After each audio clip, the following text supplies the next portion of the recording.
No, that was Not a lot of new business. We have some guests here tonight. Maybe will you start us off and we'll go around the room and everybody introduce yourself and tell us why you're here. My name is David Atkin. I'm the database manager for the party. Frank Atwood, your liaison to Center Right Coalition, and John Caldera, and also inadvertently to the Greens. Joe Johnson, just some guy. I'm Sarah, and I got busy and I forgot to RSVP the agenda, but I just wanted to check out. Okay, Welcome. I'm Victoria. I am in Denver and just stopped by for no reason. To deliver. perfect. Same reason we're here. Michelle I Poe. came to deliver folders. I guess I'll stay. Michelle Poe. I'm just here for the same reason Victoria is, just because I'm here. Thank you for coming, guys. One. Hi, I'm Todd Mitchum. I'm running for CD2 for Jared Polis' seat. So hello. I just wanted to meet everyone. I just want to let everybody know we had a news story in Westward, and yesterday the Huffington Post story came out. It was about 10 pages. So Huffington Post? Yeah. Happy to send it to all you guys. We're on our way, and finally get to put hair to it. Yeah. If you Send me the links to those articles, I'll forward them to lp.org because they feature stories on what's Yeah, great. I'll send this. And what's the name of your campaign for sending writing? It's for CD2. What's the name of our campaign? Vote Todd Mitchum. Vote Todd Mitchum. Yes, sir. Okay. Is that the website as well? The website is toddmitchumforcongress.com. And I just want to thank, it's actually Richard's fault that we're doing so well, because we sat and had a phenomenal conversation on the phone, and really he gave me a ton of advice. He's a great guy, so I appreciate you. Good. All right. Has everybody read the minutes? Any changes that need to be made? There was a spelling change that I just made it. I didn't see it, but that's a good way to handle it. It was Grammarly. It's not E-R-L-Y, it's A-R-L-Y. Oh, yeah. Grammar's AR. Yeah. The software I use too. Okay. All right, we'll go to the officer reports. I have nothing to add other than one thing. I neglected to put the interview that I had with Colorado Politics on my report. You all saw that. That was put on Facebook. Richard?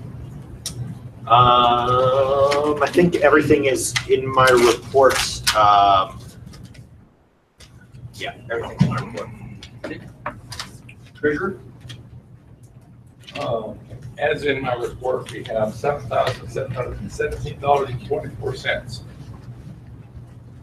Okay. And have we had any contributions from the letter that went out asking for contributions? I'm not aware of. When did they go out? 2 weeks ago. Is Eric not here? Is there from? He can't make it. Okay. One thing that we want to do that I unless it's go back to Diane on that, is that we want to have a candidates dinner at Pod's place on Lookout Mountain. So candidates and officers are going to be expecting an invitation in the next couple of days. Is that just for candidates, or it's a fundraiser? Or? No, it's not a fundraiser. It's a brainstorming, campaign strategizing, getting on the same page, creating a consistent message, developing talking points, etc. So it's really a powwow, I guess. A beginning. A beginning. That's a good way. Kim, I didn't see you report with me this month. No, sorry, I had a golf tournament on Saturday that consumed my entire week, and I didn't get anything else pretty much done. Sorry. Kim, I'm sorry. Did you give a tentative date on that, or no? We don't. don't have a date nailed down yet, Okay. so I'm still in discussions Okay. with Diana, so. Very good. Rich? Yes. The only thing we had working so far this month, and that's Mr. Stapleton's on the line. If he can find us some goodwill down in Pueblo, we did register late for the Pueblo Chili and Frijoles Festival. They do have a credit card holding $300 in case they decide to let us in. We are on a wait list, and now that it's weekend after next, we're under 2 weeks, so I'll be making a pest of myself to the poor girl down there. Well, it seems like we made that same mistake last year with the Chili Fest too. Yeah, Michael said that they've let us in the past, and he wasn't terribly worried about it, so we'll see. There were some other suggestions from last meeting about, what is it, the Summer Fest in Jeffco. Oh, good, you And did I get never that. heard from Bill.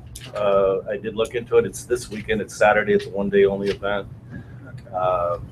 Yeah, I sent him communications, various, but I didn't Just, get a response. I don't feel it's the right thing to go into their territory and put on an event if we're not cooperating, doing it jointly and cooperating. in Well, that. Steve and I did that a long time ago, many times, and it got to be less and less attendees. Yeah, even on their own website, one spot it said they get about 10,000 people, and another spot says they get 15 to 25,000 people, so they conflicted themselves, and it just didn't seem right. Richard mentioned something about Gilpin County last month, and It would I be couldn't next find year. anything going on. Yeah, it would be next year. It was just dealing with the county fairs and seeing what fairs are available that are at zero If cost. anybody knows anything between now and like the next 4 or 5 months going on anywhere, we could get an early start on it. Check the website, because there's a list of county fairs on there. Most of the county fairs, I think, were taken over July and August. No red report from you this month? It's on the drive. It came in probably just after somebody put up the second update to the website. Or was it the third attempt at the second update? All right. Regents? The only update I have is Weld County has gone into a inactive status. We no longer have a representative there. We're working at fixing the situation, but yeah. That's all I had. I asked Matthew to forward us anybody's name that might be willing to take that over. I asked him to. He didn't have anyone. Yeah. So to talk off of that, I'm willing to help anybody who wants to chair it, but because of my rotating schedule, I can't make every meeting, just like I can't make every meeting here. So I'm willing to act in a vice advisory sort of capacity for anybody who wants to start it. So all we need to do is find that name. My one condition is that I want to have it in the Garden City, Greeley area because that's the population capital, and that's where the college students are, and it's the most logical thing. So as long as Daniel or Matt can help us find a contact to do that, I will help on the backside as much as possible, including running a Facebook page if necessary. So.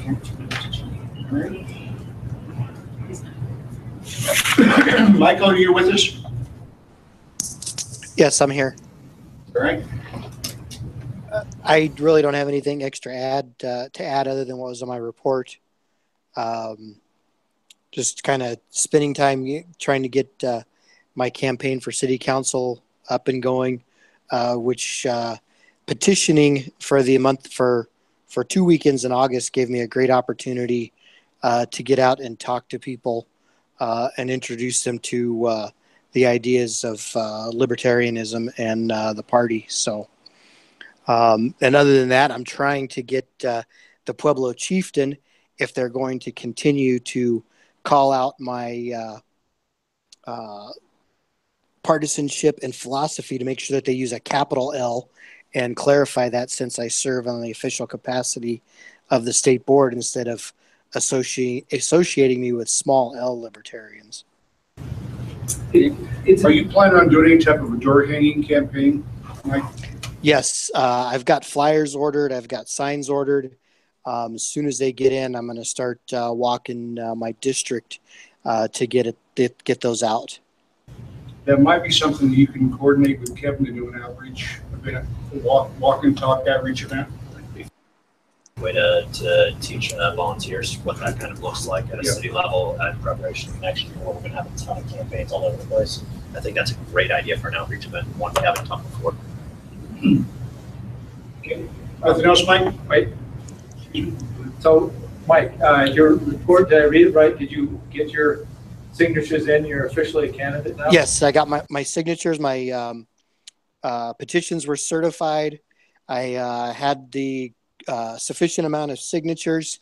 And then also when we drew names in the lottery for ballot position, I drew first position on the ballot for that district.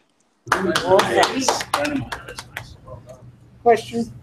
Hey, Michael, do you need walking lists of registered voters? That would be excellent. It would give me some areas to target. I had got some poll data that my particular district had the highest percentage of votes during the presidential campaign for Gary Johnson. So if I could had a walk list to help narrow it down and focus it, that would help. But I am also, trying to get out and reach other voters. I found when I was petitioning, because I set up in front of a couple different grocery stores, that a lot of people share our ideas, share our frustrations with the current state of politics at the local level and the federal level. So it was real easy to find people that have common principles that were more than willing to help me get on the ballot for something different. Okay, why don't you contact me offline and I can pull registered voters from the Secretary of State's list in State House, State Senate districts, which might overlap what you need.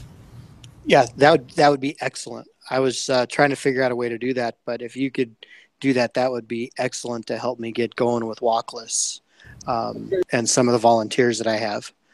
There was one of the things that I didn't share in my report was there was a gentleman that just moved here the end of July, 1st of August from the Indiana Libertarian Party. And he was a county chair there when he was in Indiana. And he's jumped on board, helping volunteer with my campaign and volunteering to get things rolling in Pueblo so we can get regular meetings going and try to get our development group and stuff going so we can become an affiliate. What's his name? I don't have that in front of me. Okay.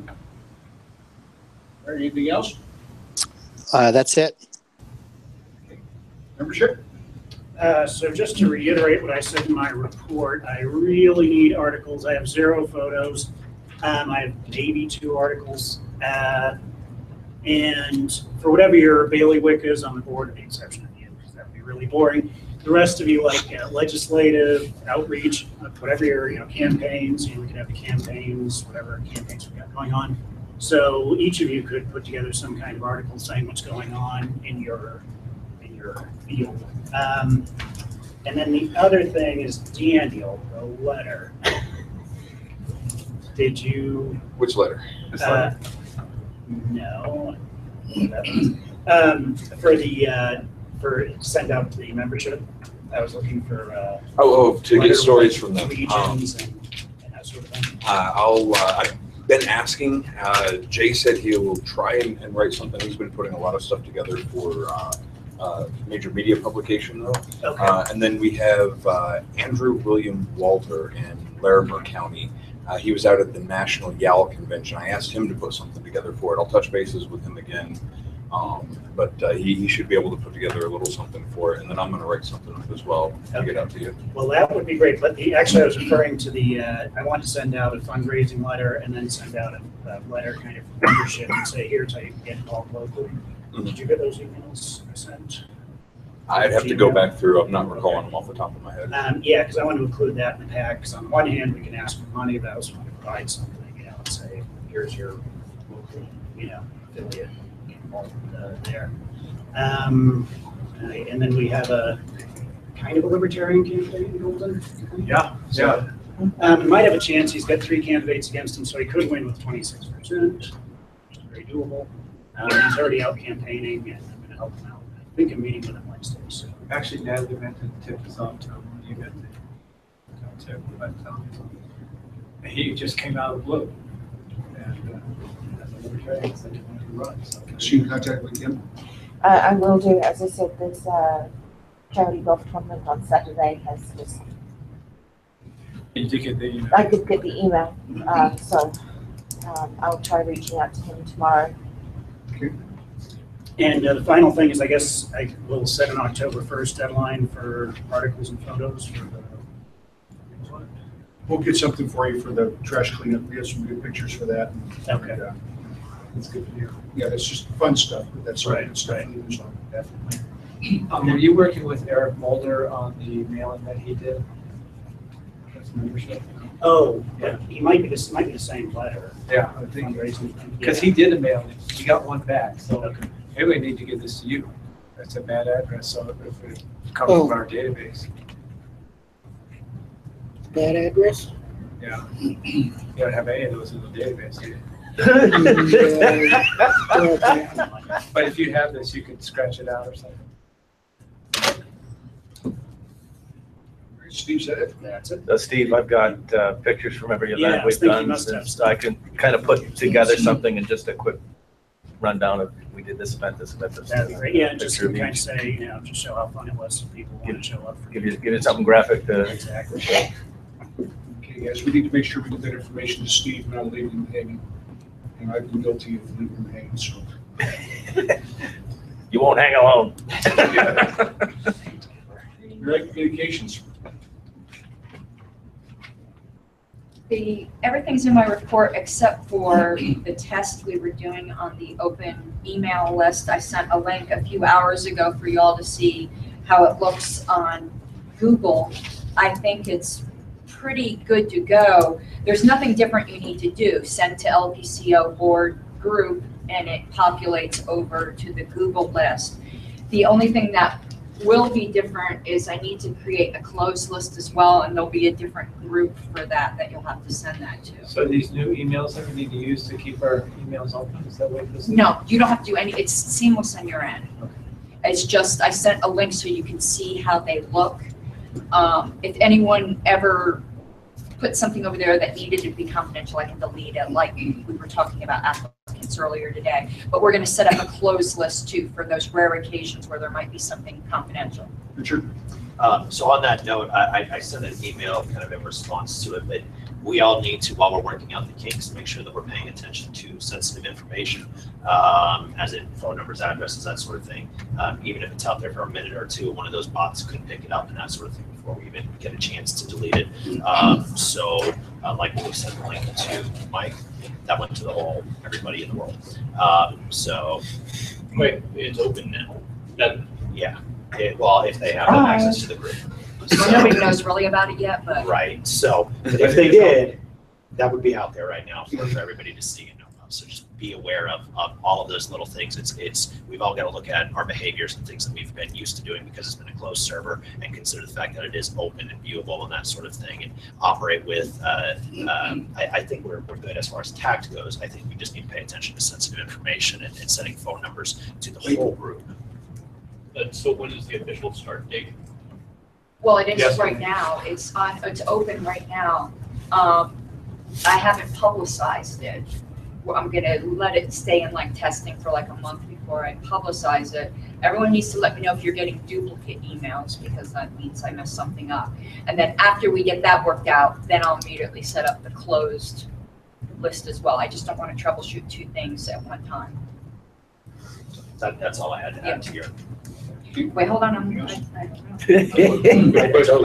What's the address, Karen? What? Which is the address that is open?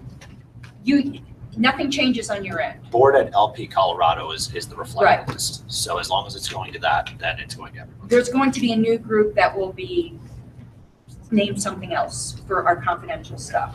But if I email directly to Richard, It doesn't go there. does it go only to LP board? It's only the group email. So it's anything that's CC'd to the board or replies to the CCs to the board, it's all going to be out there. Well, okay, not necessarily. Say we emailed somebody outside LPCO and we copied the group. When they hit reply all, it would go to the group, but that would not end up on our reflector list because the only people with authority to post to that list is our addresses. So if somebody wrote us in that manner, it wouldn't automatically go to the list and we could choose whether to copy and paste it there. So it works pretty identically to the LNC list. Oh, to answer your question on email, no, there's no way to, we can only put a link on the website. There isn't any way to, yeah. So, but we'll still be testing that for a while. And I think that was all I had on that. That was fun. That's fun. Yeah. I agree. I was confused as to which emails I was supposed to ignore and which. Yeah, well, I didn't know what I was doing. I learned how to do this when I was setting it up. That's pretty cool. Okay. Anything else? Okay. Records? I submitted tax reduction and criminal justice reform statutory initiatives to the legislative council. So those will be going through. We talked about before about the recall and petition rights initiatives to use as fundraisers. But those are on hold. We're watching the case right now to see if they're going to get an injunction against 71. And so things have been postponed a bit. But as soon as we know that the ruling's going to go through, we'll run those through so that we can take advantage of it. So point of information, those are articles, at least one. So even you. Oh, not constitutional articles, newsletter articles. All right, yeah, that's a good point. Okay. Anything else? LNC report? Okay, I sent out a very detailed newsletter. We're down 32 in Colorado. So it's Washington, so who cares? Well, no, it's not. The 32 is a net, which means we probably lost 60. We need to very aggressively, because we probably gained about 30, so I'm guessing. But we need to very aggressively start calling our lapsed members. We don't have state dues here, so there's no reason why our national one shouldn't be up more. And seeing how each month it is like, minus 30 or whatever, what I'm saying is I don't see any indication in our numbers that we're doing adequate follow-up. So we need some kind of program for that. Continuing on that report, let me just flip through here. There's a lot of stuff, but not all of it. I need to bring it to your attention. Karen, Ed, while you're digging, Washington's been one vote Behind us for a or couple tied months. with us a couple of times. Yeah. How far are we from number 9? Oh, it's in here. Oh, no, it's a link. I'd have to look it up and I could let you know in a minute. We can look forward and quit looking back. Yeah, well, but right now they're nipping at our heels. Bylaws committee meeting is this weekend in Kansas City. We'll see how transparency works with there. There's an unofficial bylaws suggestion group that if you all haven't seen me post on Facebook, I'd encourage you to join it. I'm going to try to stream the meeting. I don't know how that's going to work or not. The last month I brought up the concern about the use of the chicken and the name. The chicken's getting trademarked, which is fairly new, so that's to be expected. But it was pretty, it was 13-3 against trying to pursue our own activists for using the name. And if you see the reasoning why, even if we wanted to, we couldn't. The horse is thrown out of that barn. Tennessee, we've encumbered $67,000 for ballot access. We've never had ballot access in Tennessee. They could do it too. I'm sorry? They could do it. Yeah, so that's going That's forward. local ballot, that's Yep. national. Right. It's automatic for the local candidates. Also, the campaign support committee has been populated. There's a couple seats that we're accepting applications for. It's on the national site. And yes, big surprise, I'm on the candidate support committee because I've never met a committee I didn't love. And that's it. I'm sure that goes both ways. It's mutual. So, Standing committees, Um, I'm sorry. are those campaign support committee seats, are those specific positions or are they just seats on the committee? It just seats on the committee. It's a brand new committee, so it's kind of wide open as to what we're going to be doing.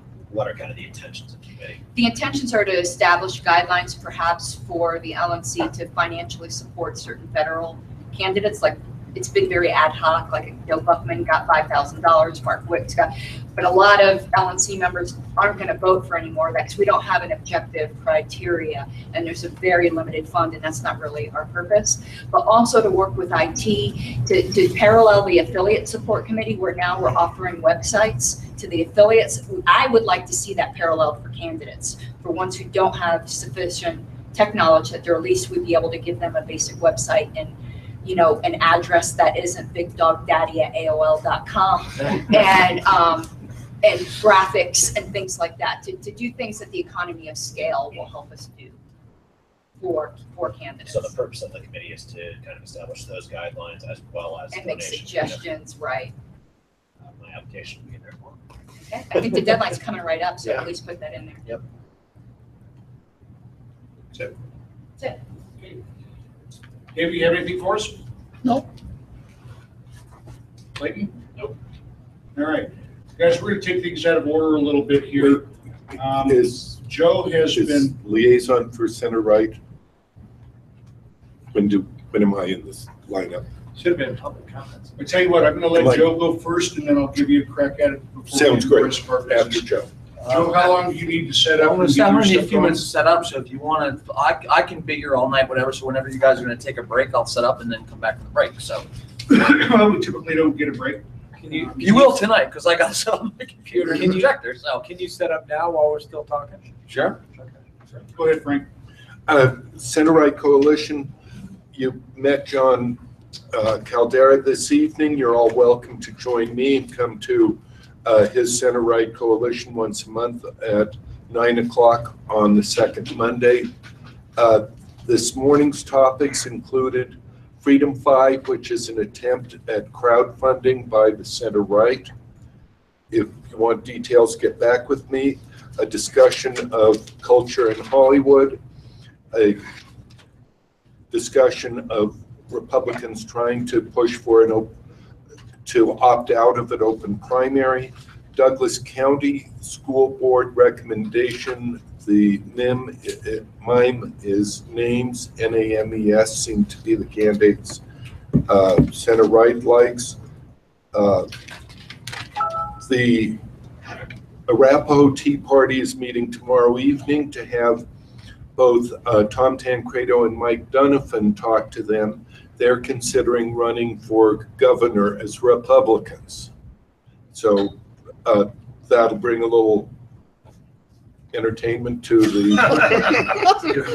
entertainment. And I'm intrigued to watch the Republicans have an identity crisis between their cronies versus small government constituency.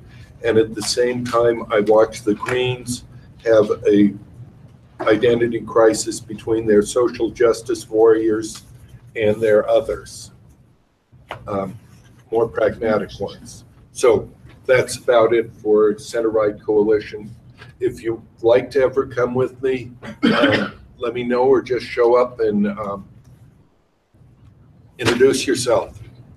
Sounds good. All right, you said first Monday? Second Monday. Here? Here, this room.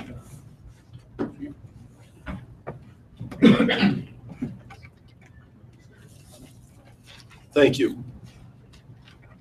Thanks, Frank. We need to run this out of order a little bit here. Convention, you want to go through committee report or something?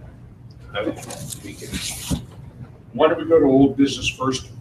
Now, the agenda has the bylaws mandated committee reports, and that would include the appointments. We could just start on appointments by the agenda. That would be the next thing. The ad hoc committee reports, we have the style, policy manual. Yep. Committee. We'll do that, all right. All right, so let's go ahead and start with the Policy manual. policy manual, yeah. Our chair's not here, Richard, do you want to? Sure. Policy Manual Committee is meeting regularly, although to be honest, we have not had a meeting now for 3 to 4 weeks due to scheduling conflicts. We do have a meeting, it looks like tentatively scheduled for Thursday. It's going to be a little bit later at night at 9 p.m. But we are still making progress there. We're really right now kind of in the meat and potatoes of what do meetings look like, what are the agendas, or what are those going to look like, that sort of thing. So we're really deep diving into that. I expect once we get past this kind of initial, what does everything look like stage, we'll go much faster. But it don't expect policy meeting differences or anything. It's going to be a while. Probably by convention. Yeah. It's going to be a while. So it's moving along there, but that we are attempting to meet every 2 weeks. Things just got kind of away from us due to scheduling conflicts. And so that's where we're at this point. What are your ad hoc? So the style committee has scheduled their first meeting as well. That's bylaws meeting. Yeah, well, yeah, it is. So we need to add that to that. Yeah. So never mind. I'll wait. Well, go to that. What's next? So the Styles Committee will be meeting on October 4th via digital meetings, at which point we will elect the chair and kind of determine what meetings will look like and all sorts of that good stuff. So that's all we got for that. Would you take a moment and make sure that everybody's aware of what the style committee and Yeah, so I don't know where it is in the bylaws exactly, but there's in the bylaws, we passed last convention to have the Styles Committee suggest non-substantive changes to the bylaws and platform. Membership on that committee is a mixture of appointed volunteers, which we did get Jake Campbell to agree to do. So we are now a complete committee. And Mike Seebeck is acting as our interim chair until we have one elected. And basically what we're going to do is we're going to look for grammar errors, punctuation errors, very basic sorts of formatting issues, inconsistent capitalization, that sort of thing, and try to make it so that it's uniform across the bylaws and platform. So you won't see any substantive changes coming from that. I would expect that probably that committee may play a hand in suggesting changes, maybe to the board or to the committee chairs of the new next bylaws and platform committee, but that is not essentially their role. Their role is really just making sure that everything is consistent in all of our documents and that there's nothing that was inadvertently put in, whether it be typo or otherwise, that sort of thing. Right? Is that right? All right, thank you, Richard. Yeah.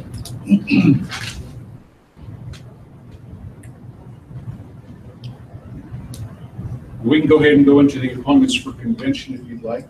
Yeah, because that one won't be as, I sent to everybody the package of applicants that we had, and I also did a proposed charging order.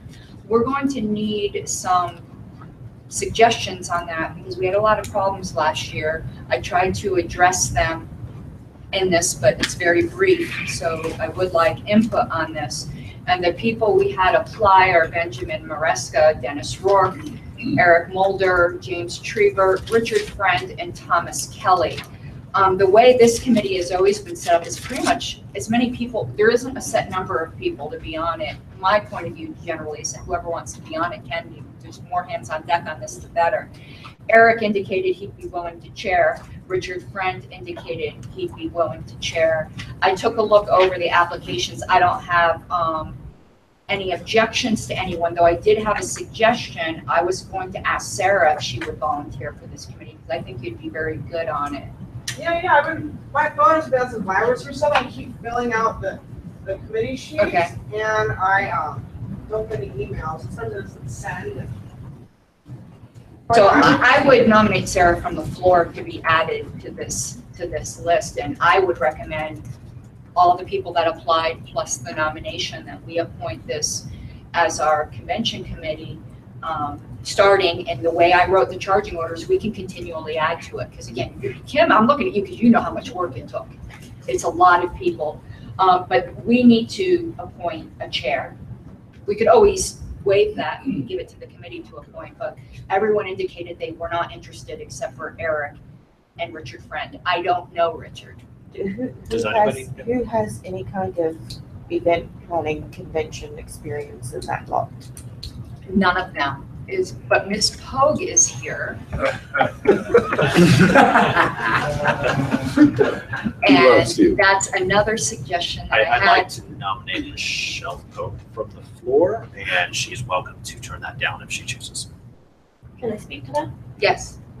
I have actually been having a conversation with my sister about doing the Colorado Convention, but we would like to do it as we have in the past, where we take 100% of the financial responsibility for it. We provide you with a space, and you get all the money earned at the fundraising dinner. But we would do it as a separate business, which means you would tell us what you need for meeting space, and we would provide that to you. But when it came to choosing speakers, when it came to choosing themes, when it came to any of that kind of stuff, that would be as our business. So I don't know how that. As a person who's been around, that worked very well when they did that. They've done that in the past, and it works very well. Phenomenal convention. Yes, And and really posh conventions. So, And if we allow Michelle to do that, I will happily volunteer to assist her as well. I just have one concern, and that's on speakers, if there would be any kind of veto power to the board at all on speakers. I think for your fundraising dinner, if you're keeping all the funds from that, you could probably do that. But as running a business, the idea of having the convention is to get people, not the same activists that we always get. So we introduce new people that aren't necessarily 100% libertarian. We bring those people, and we've had people, John Caldera has spoke at our convention before, and he's not a libertarian, but he's enough in line that we never had problems with him. Most of our convention speakers, the ones that we have for our main speaker and for our dinners, are not libertarians. They might be libertarian leaning, but they're people that bring in other crowds, non-libertarians, to introduce our ideas to other people. That's the way we run our conventions. And like I said, I've been talking to my sister about this. I don't know if she wants to do it or not, but that's the only way I'm going to work on a convention, is if I have the power to make the kind of decisions that I feel are financially responsible. And I can't do that if I'm constantly having to go to the board and say, can I do this? Can I do that? Can I do this? Can I do that? And then having you guys argue back and forth. If they're taking the risk. Yeah, that's what, but it sounds like if you were doing this, you couldn't necessarily be on the committee because you have a business interest. We would just decide as a board that the committee's going to contract with you guys. The board never had a committee when we did this. Okay. The board basically hired us to do it and said, we need to have a convention, we need meeting space, we need this many hours of meeting space, and it needs to seat this many people. And then we threw the convention all around that. So we would be responsible for setting up the business portion entirely. Yeah, you would set your agenda. You would tell us the hours that you need the meeting space or the size of the space. So if I'm understanding, basically it would take all of the frilly stuff off of the committee. The board and the would have nothing agenda to do would with be- any of the party stuff. They'd have nothing to do with the, Menus. arranging the dinner, choosing meals, or choosing the hotel, or any of that. What about seminars? If you have ideas for seminars, we're all ears. But you would be. But we would do all seminars. We would cover finding the speakers for it, making sure that they're compensated however they needed to be compensated. I believe that probably works best, and the more people you have on a committee, the less work gets done. Right. Yeah. So, well. So we just off, sure. I mean, you can have your committee. Right. And then later you can say, okay, this is the way we're gonna go. You know, if my sister's under a lot of stress right now. And so it's not a decided, but, so I'm not going to join the board committee because if I do this, this is the way I'm going. But even if we went that way and we had the committee, there's plenty of other things for them to do. There's our credentialing. There's a lot of business aspects that they would need to take care of. So I'm not concerned about not having anything for a committee to do. No, part of it They is would be responsible for volunteer, staffing. yeah. And you would have Right. to staff the. They would work with credentialing you committee, That guys. sort of stuff, yeah. So basically, When would you know from your sister? Probably not for another month. She's under a lot of stress right now. But the committee could get started on Yeah, stuff. go ahead, you can started start because the what first you wanna meeting of any committee is going to be to elect a chairperson unless we do that. And even then, if somebody's on the committee and can say, hey, this is a possibility, the first meeting should be a brainstorming session. What all do we need to plan? Right. And if we come in afterwards and say, okay, don't worry about recruiting guests, don't worry about this, don't worry about that, then that's things off their agenda. So I don't expect we would hinder them in any way or backtrack on any work if we went ahead and appointed still today. Michelle, can you put together a proposal and send it to us? I could.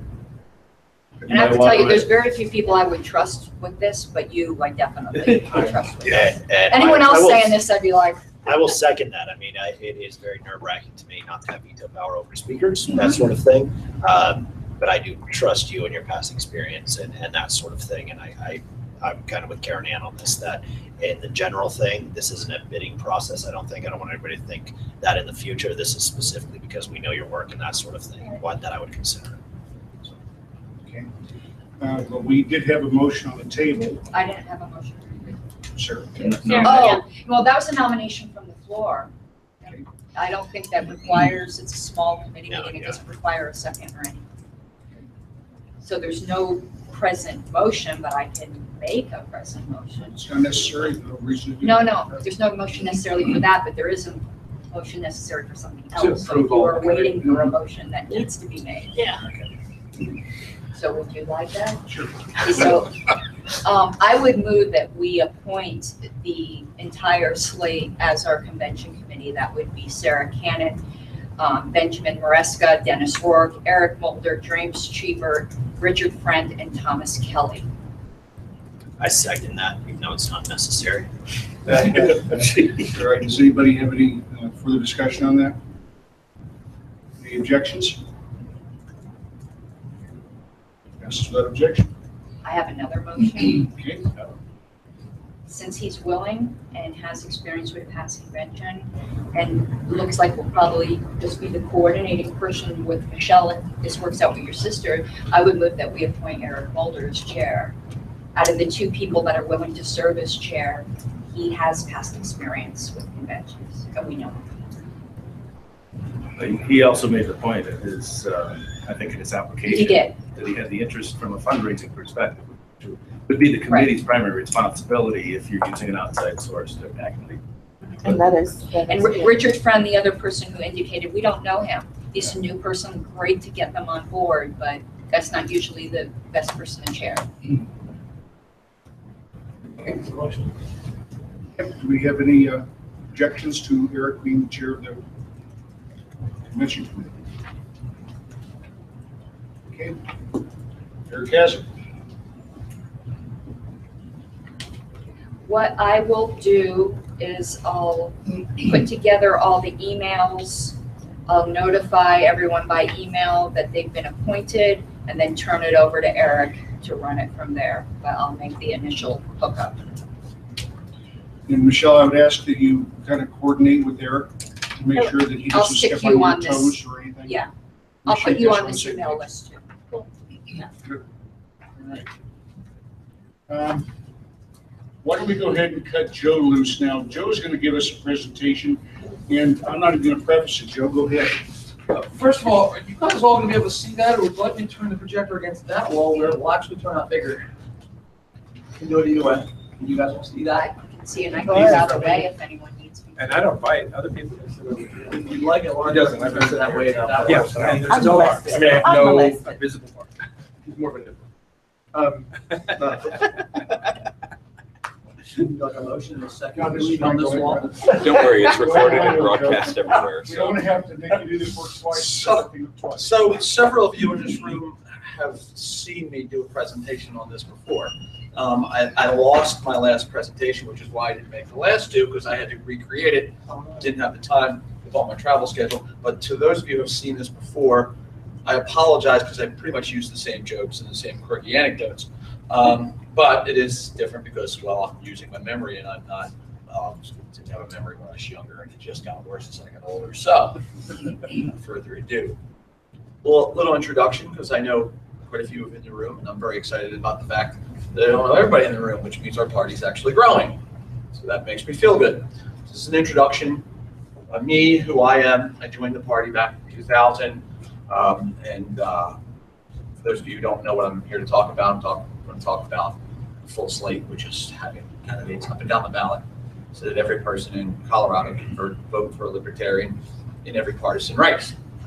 So this guy who's coming to speak to you about this. There's my background. I'm not going to go over all this, but I got involved in 2000, and we did full slate in 2000, and then again in 2002.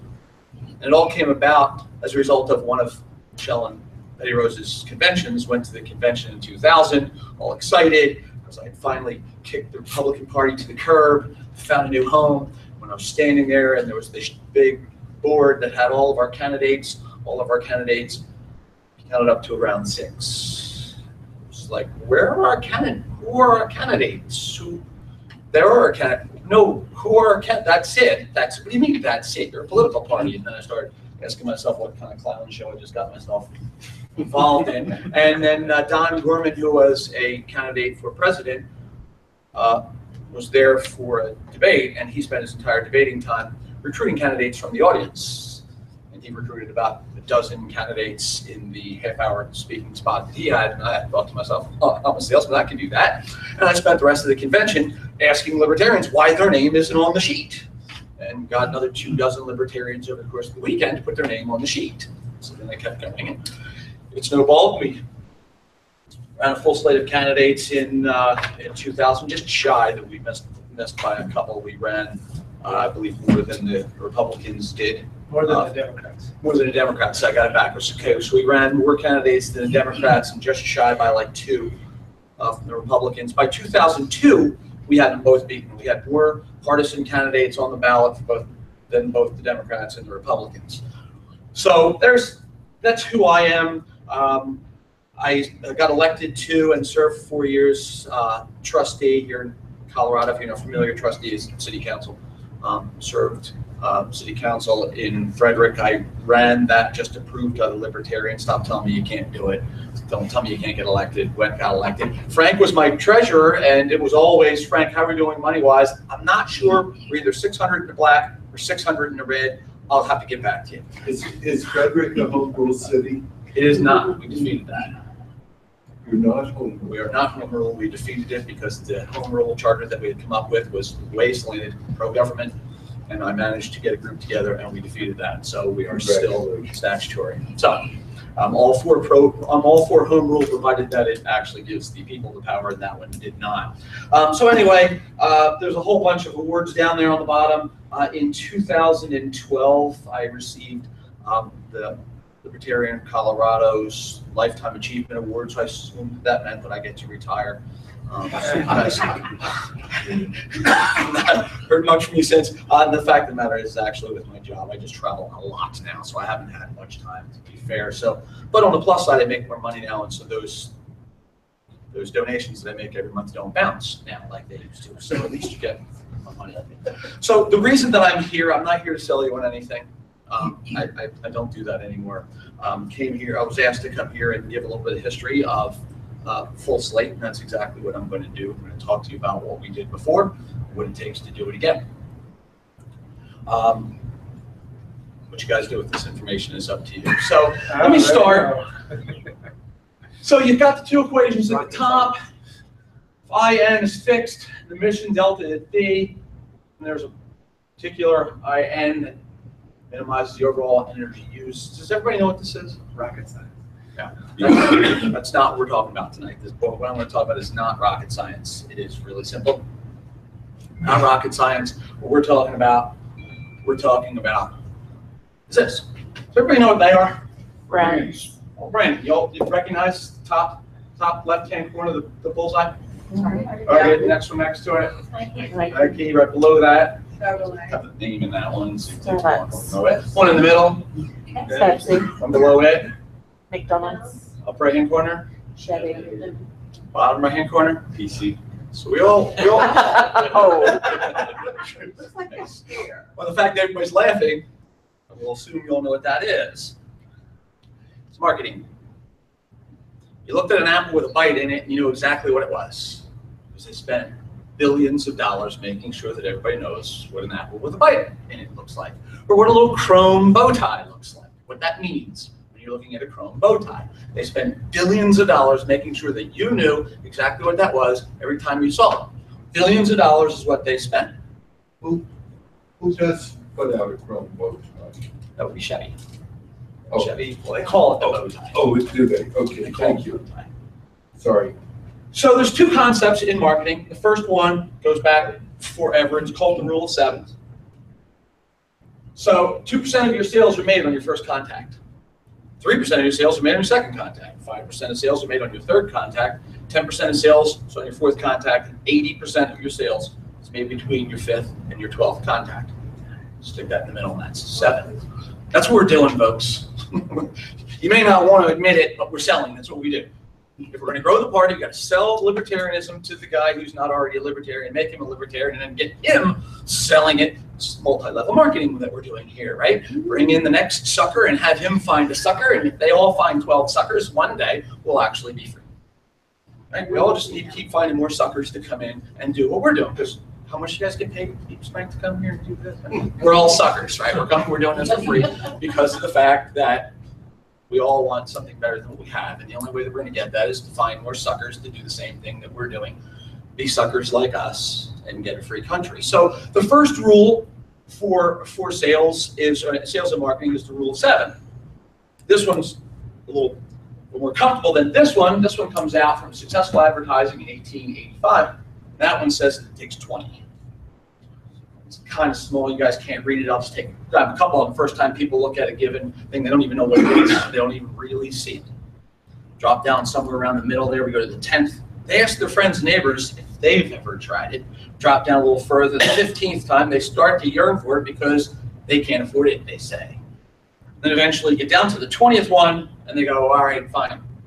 I'll buy what you're selling. Which means the average person on the street, you have to introduce the term libertarianism to him 20 times before he gets to the point where I think I can do that. I think I could give up the Republicans. I think I could give up the Democrats to do what you guys do. Even if the very first time you introduced it to him, he thought, this is great. I believe what you guys have. Now, I take this a step further. For me, it's always been politics is religion. We've got those religion voters. It doesn't make a difference how good your argument is. I vote Democrat. I've always voted Democrat. My mama voted Democrat. My daddy voted Democrat. I'm a vote Democrat. My son's going to vote Democrat. We're a Democratic family. It's going to take them more than 20 to get that guy to come over here. But the Democrats got to just keep kicking him in the crotch, and eventually they come over. I voted Republican because I was a gun owner in New Jersey. That's the equivalent of being a Jew at Warsaw Pole in 1934. Keep your head down. Don't let anybody know. But you vote Republican because the Democrats come to take your gun rights. And I was a single issue voter in New Jersey. I wanted to keep my guns. The Democrats were going to take them. Little did I know the Republicans were taking them, but they were saying that they weren't. Eventually, I got introduced to libertarianism. It was probably 7 or 8 times. And then eventually, the Republican governor in Colorado signed the bill to close the loophole in gun shows, a.k.a. be free to do what you want with your money. And then I said, well, clearly, if they're Republicans, I'm not. Let me give these libertarians a try. I'd already heard about libertarians years before in New Jersey, but eventually that came along. So anyway, the point is, whether it be 7 or whether it be 20, you can't just send out a little newsletter or throw a bumper sticker on the back of the car and have people go, the light that I've been waiting for. We have to keep selling them and selling them and selling them and selling them. So with that said, 7 or 20, it does not matter. You got to constantly be putting the name Libertarian in front of the average person if you're ever going to get them to even stop and listen to what you have to say. So with that said, like it or not, you're all salesmen and you're all marketing execs in this room if we're ever going to grow this party. So in print marketing, a 10% touch rate is considered a great investment. So if I'm going to spend money on advertising, if I get a 10% touch rate, that's considered excellent. I don't need to think about it. I'll write the check. And touch rate is that somebody actually picks up and reads your piece, and that person happens to be your target audience.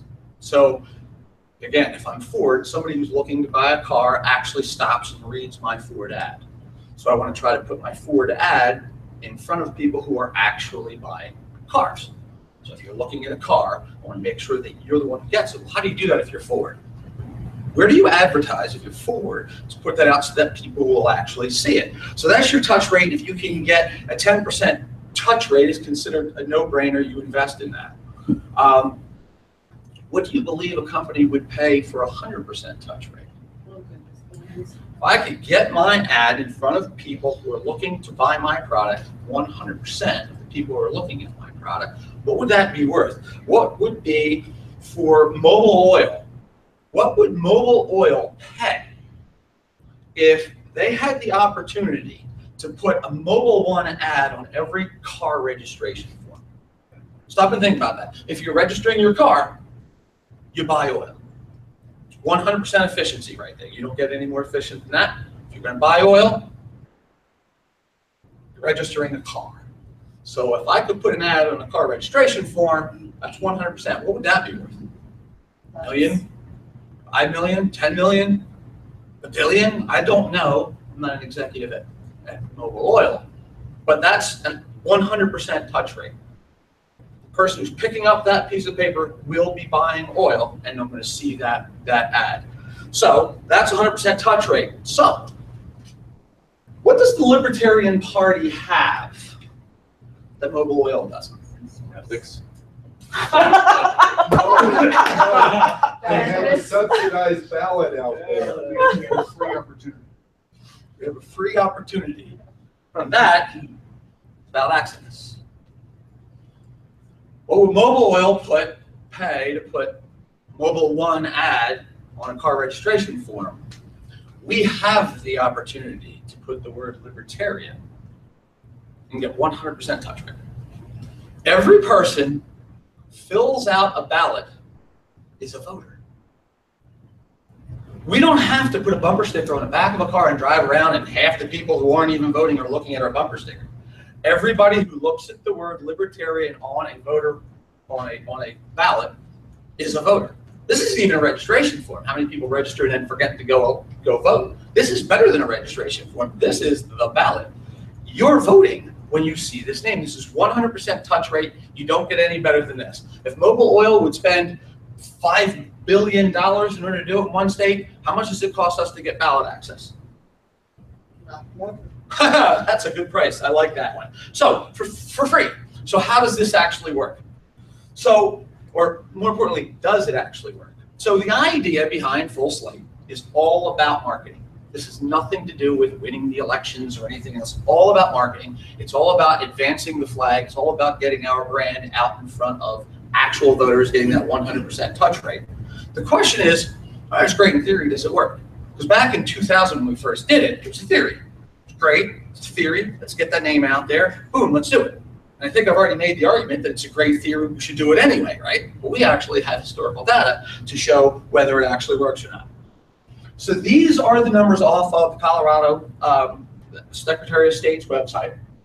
At 2008, the numbers, sorry, that should be a 9. That's a typo on there. I typed this stuff in.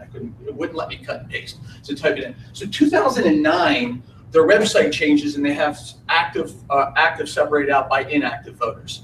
But when I looked at the numbers, the way they changed, 2008 was Libertarians 8,487, And then in 2009, it went to 8,894. I'm assuming there was active voters before then as well, and they weren't accounting inactive.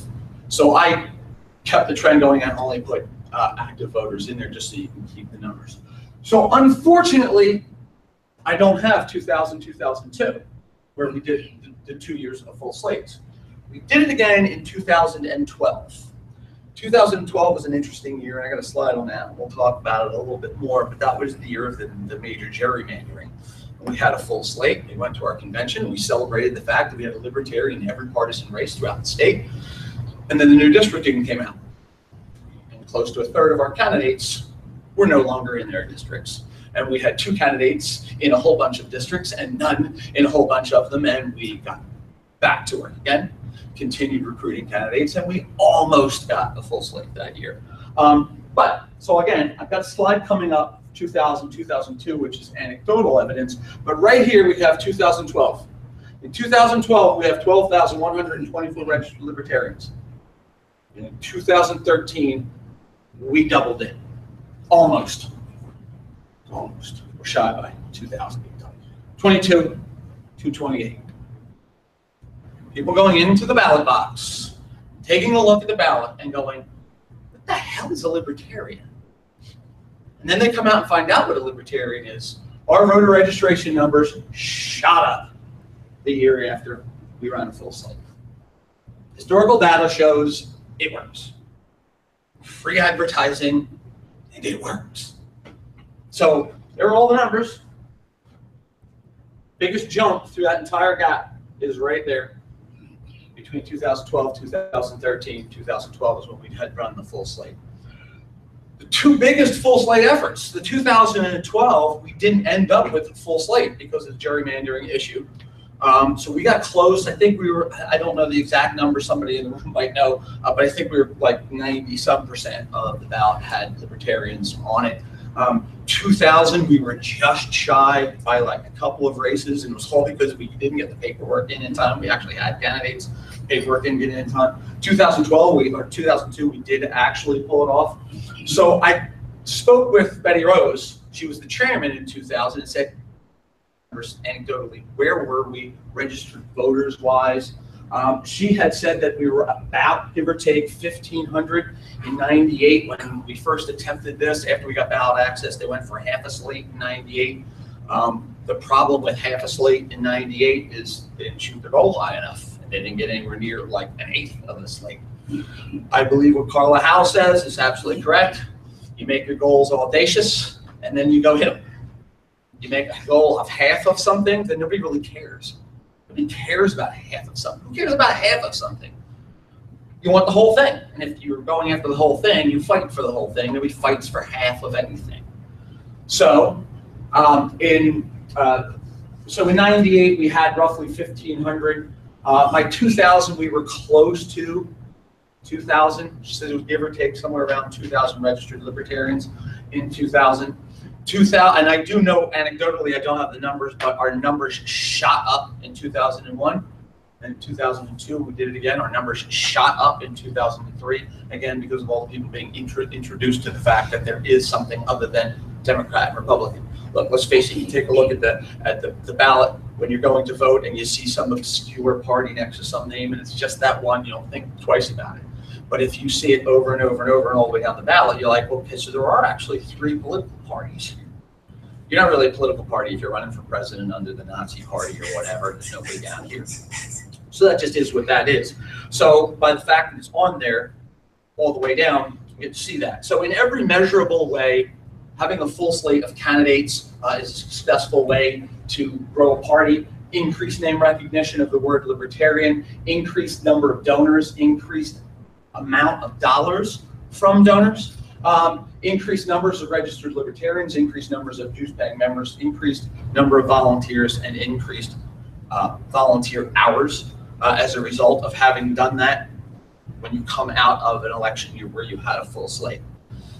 So what will a full slate not do? I'm hoping that everybody in the room is a realist, hoping I'm not actually popping anybody's bubbles, but by running a full slate of candidates does not mean that, oh, we're going to elect libertarians that year. Okay, this is all about the previous slides. It's all about marketing. All about marketing. That's what this all is getting the name Libertarian out in front of people. Because, well, let's take a look at the numbers again. This is last month. We have 39,602 Libertarians. The Republicans have 1,041,571 Republicans. The Democrats have 1,048,000. Our numbers aren't high enough. If we got every one of our base to actually show up and vote, and we're horrible at that, okay, let's face it, we're horrible at getting our base to actually show up, because nobody wants to bother our members to get out the vote on election day. We're Libertarians, I don't want to bother you, but if you wouldn't mind, maybe you could consider voting. So we're horrible at getting out our base. Even if we could get out our base, we're still not going to win. But what we can do is keep the trend going that way as that number keeps getting bigger. Because you notice the trends going backwards for quite a while on here. So if we keep growing our numbers, eventually we start winning. So it's not about, ooh, if we run a full slate in 2018, by 2019 we'll have the state legislature full of Libertarians. I don't want to pop anybody's bubbles. I'm not making you any promises that we're going to have elected Libertarians. I am making you promises that the numbers show it. Our registered vote Libertarian numbers will grow as a result of doing it. So how does this work? It's pretty straightforward, actually. You kind of got to get on the phone and start recruiting candidates. So as an overall picture, it's not my goal to just go out and just mass recruit just to fill up ballots. I want to make sure that we have any candidates that are coming forward that want to run. We're obviously not going to be recruiting. What district are you running for? CD2. We will clearly not be recruiting anybody for CD2. We have a candidate. The point is backfilling those spaces. So the goal that we did in 2002, 2012 worked for us. You can't really always align it. Not all the people kind of work out that way, but this is the overall goal, is that you take your best legislators, the guys who would be the best actually in that position, and you run them in your most winnable races. That's down at the county level or the city level. You take your most polished people, good public speakers, the guys who can deliver the libertarian message the best, you put them up at the top, CD2. They're going to deliver that libertarian message, and everything in between, the ones, I mean, seriously, how many of you, well, you guys will, take 10 people out on the street and ask them who their state legislator is. They can't tell you what district they're in, and they sure as hell don't know what name they are. So it doesn't matter. You put a guy in there with the name Libertarian, so sure, why not? My very first Libertarian vote was for State House. I was ticked off at the governor. Heaven knows you can't go voting for that guy because then that guy will get in. The wasted vote syndrome, been there, done that. But I went down the ticket, and I'm going to make that governor pay by voting for Libertarian State House. I was that uneducated voter, like all the rest of them, right? So we backfill all the middle. We don't have anybody in there. We just recruit just the name and carry the Libertarian label onto the ballot for that marketing. So that's the argument for it. So about the arguments against it. There are a bunch of arguments against it. I'm only going to talk about one tonight, and that's the purest argument, because I agree with this argument. I do. I don't want people who are not libertarians on the ballot. What if he gets elected? Now, we can go back to those registered numbers again if you want, so I can assure you you're not going to get elected. But what if he got elected? If this guy's not really a libertarian, I mean, I want a guy out there who's going to deliver the libertarian message. I want a ballot full of purebred libertarians. I do. They're not coming forward. Hey, at least we don't have to recruit CD2, right? But we don't have a room full of people here that all want to do that. So until we can get there, until we can grow the party, I got to go, all right, I got to be pragmatic and say this is what I need to do. I need to make sure the libertarian name is in front of everybody so they know we actually exist, so that one day we're not having this conversation. That we have all these quality libertarians and we've got 10 guys running for Colorado House 53 and we got to narrow down who it's going to be. In the meantime, right now we don't have anybody for Colorado House 53 and we got to call somebody and ask them to run. Okay? So the purest argument is that less pure voters are going, less pure candidates are going to confuse the voters because they are going to mess up with the issues, and they're not going to deliver the message. We're all libertarians. Do we go and actually listen to what the candidates for running for state house? Some of us do. Nobody out there does. Who's actually paying attention to that? They're all paying attention to the guy who's running for governor, the guy who's running for president, which is why we put most polished candidates at the top of the ticket, because they're the only ones anybody's listening to. The guys down at the bottom doesn't really matter. Now, the guys at the very bottom, your state house, your county commissioners, whatever, those guys can actually go door to door and actually talk to the voters. We want to make sure that they've got the message. Again, the best legislators should be them, because they're literally having the conversation with the guy who's going to vote for them. So we want to make sure they can get the message across. And the guy in between, the state house, look, it's not possible for me to go door to door in every house in my state house district. I'm going to quit my job if I'm going to do that. So they're not all going to get the message anyway. So if I'm going to throw my name on the ballot, get a libertarian, you don't know who I am. You're going to see the name Libertarian. So that's the argument against it, is that they're not pure in the what if.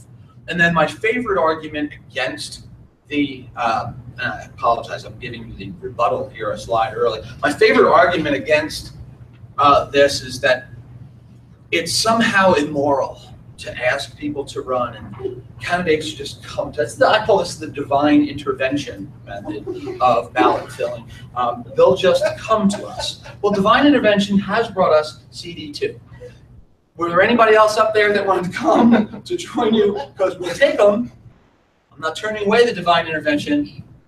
I'm just saying it hasn't worked in our party's history so far to fill a slate. So we're going to actually have to do some work if we're going to do that. So here are a couple of rebuttals to the purist argument. My favorite candidate to date, this is 2000, Isaac Davenport. Are we recording this? Yeah. I probably shouldn't say on recording. Government's not going to get that. You're libertarians. We're fine. I took him out and I got him drunk. And I got him to agree to run. And so I always ask people how they found the Libertarian Party, and Isaac's story stayed with me to this very day. He was living in, I believe it was Iowa, when he was in college. On election day, the ballot was down in the library. He went down and he voted at the library, and they were doing a full slate push at that time, and he's voting and he keeps saying the word libertarian. What the hell's a libertarian? He came out, and while he was still in the library, he went and he ended up getting one of the libertarian books, one of the things, I don't remember which one it was, took it home, read it, and the following week he registered as a libertarian. So now I convinced the drunk Isaac to run for one of the House districts in Boulder. Isaac runs. And just line order, I'm not going to do Joe, I'm not going to do Joe, I'm just all I'm doing is just put the name on there, right? I don't have to do anything, I don't have to pay anything. Just fill out the paperwork, we'll take it from there. That's it, nothing, nope. Well then, he's a couple weeks in, he's going to run for office. He's telling his friends, now he's thinking it's kind of fun. All right, maybe I'll throw a little bit of money at it. And he has some signs made up. Isaac Davenport, House District, I want to say 63, I don't remember exactly what it was. And so he's got a couple signs, friends have him in the yards. He's like, this is kind of cool. I'm actually running for office. He's driving down the road and he sees a homeless guy standing out there with his sign. Anything more. So he stops, goes around the block, he comes back, he says, honestly, how much money do you make in about an hour? The guy's like, well, anywhere from between 10 and 20 bucks an hour standing out here. He says, what if I gave you money to hold my sign? So I'll give you 10 bucks an hour, that way you're guaranteed hitting your bottom, if you hold my sign instead. The guy says, can I hold my other sign too? Sure, put them back to back. He went and did that for like 5 or 6 homeless guys, and they're all out there holding up Isaac Davenport signs and flipping it around saying that I'm poor and I need your help.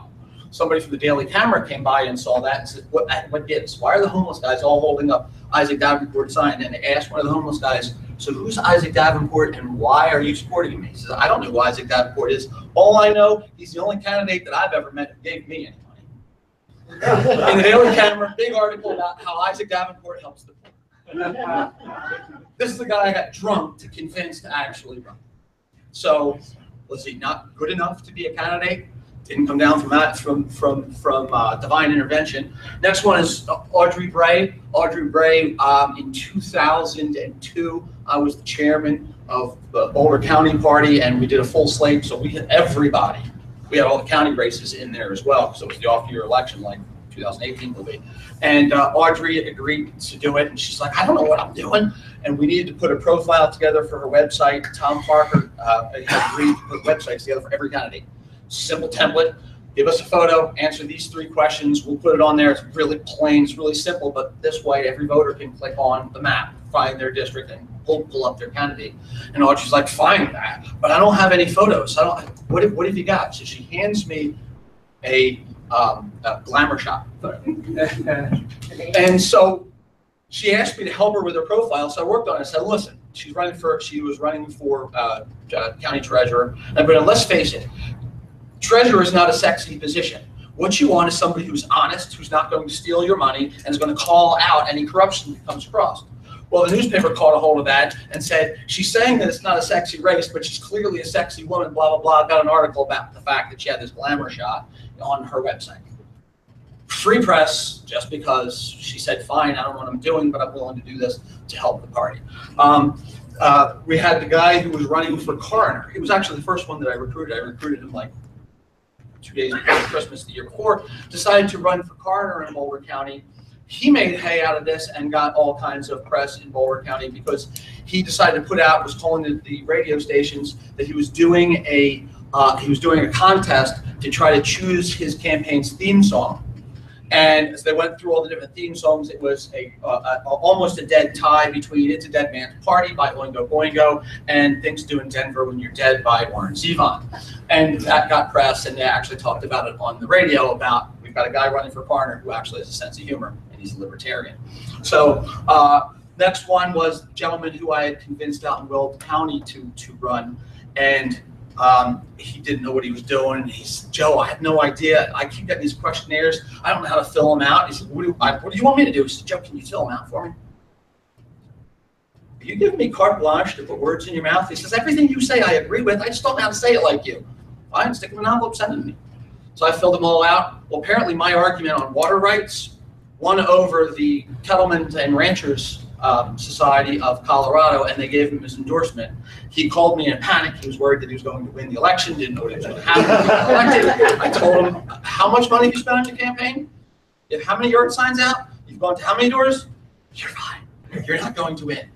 But he was all panicked because he won the endorsement of the Cattlemen's Farmers Association. These are all guys who would not have been on the ballot had we not cajoled them into agreeing to carry the Libertarian name onto the ballot.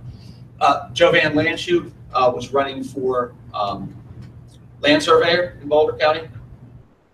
The name Van Landshut quite literally means land surveyor in one of the Nordic countries, whatever that language. Literally means it. We got press off of that one.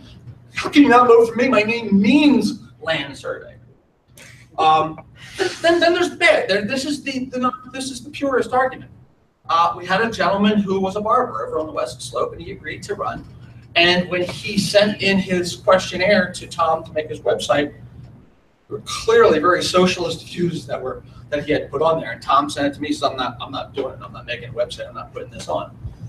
I got on the phone, had a 2-hour conversation with the man, showed him the light. Clearly, don't agree with these things. This is what you'll get if that happens.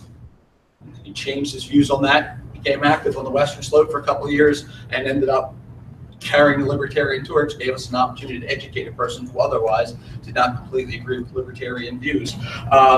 We had a gal over Northwest Slope who was handicapped. She was in a wheelchair, and one of the things she said that she was going to do if she got elected, she was going to work to strengthen the ADA. There was no backing her down from that position. She believed in the ADA, et cetera, et cetera.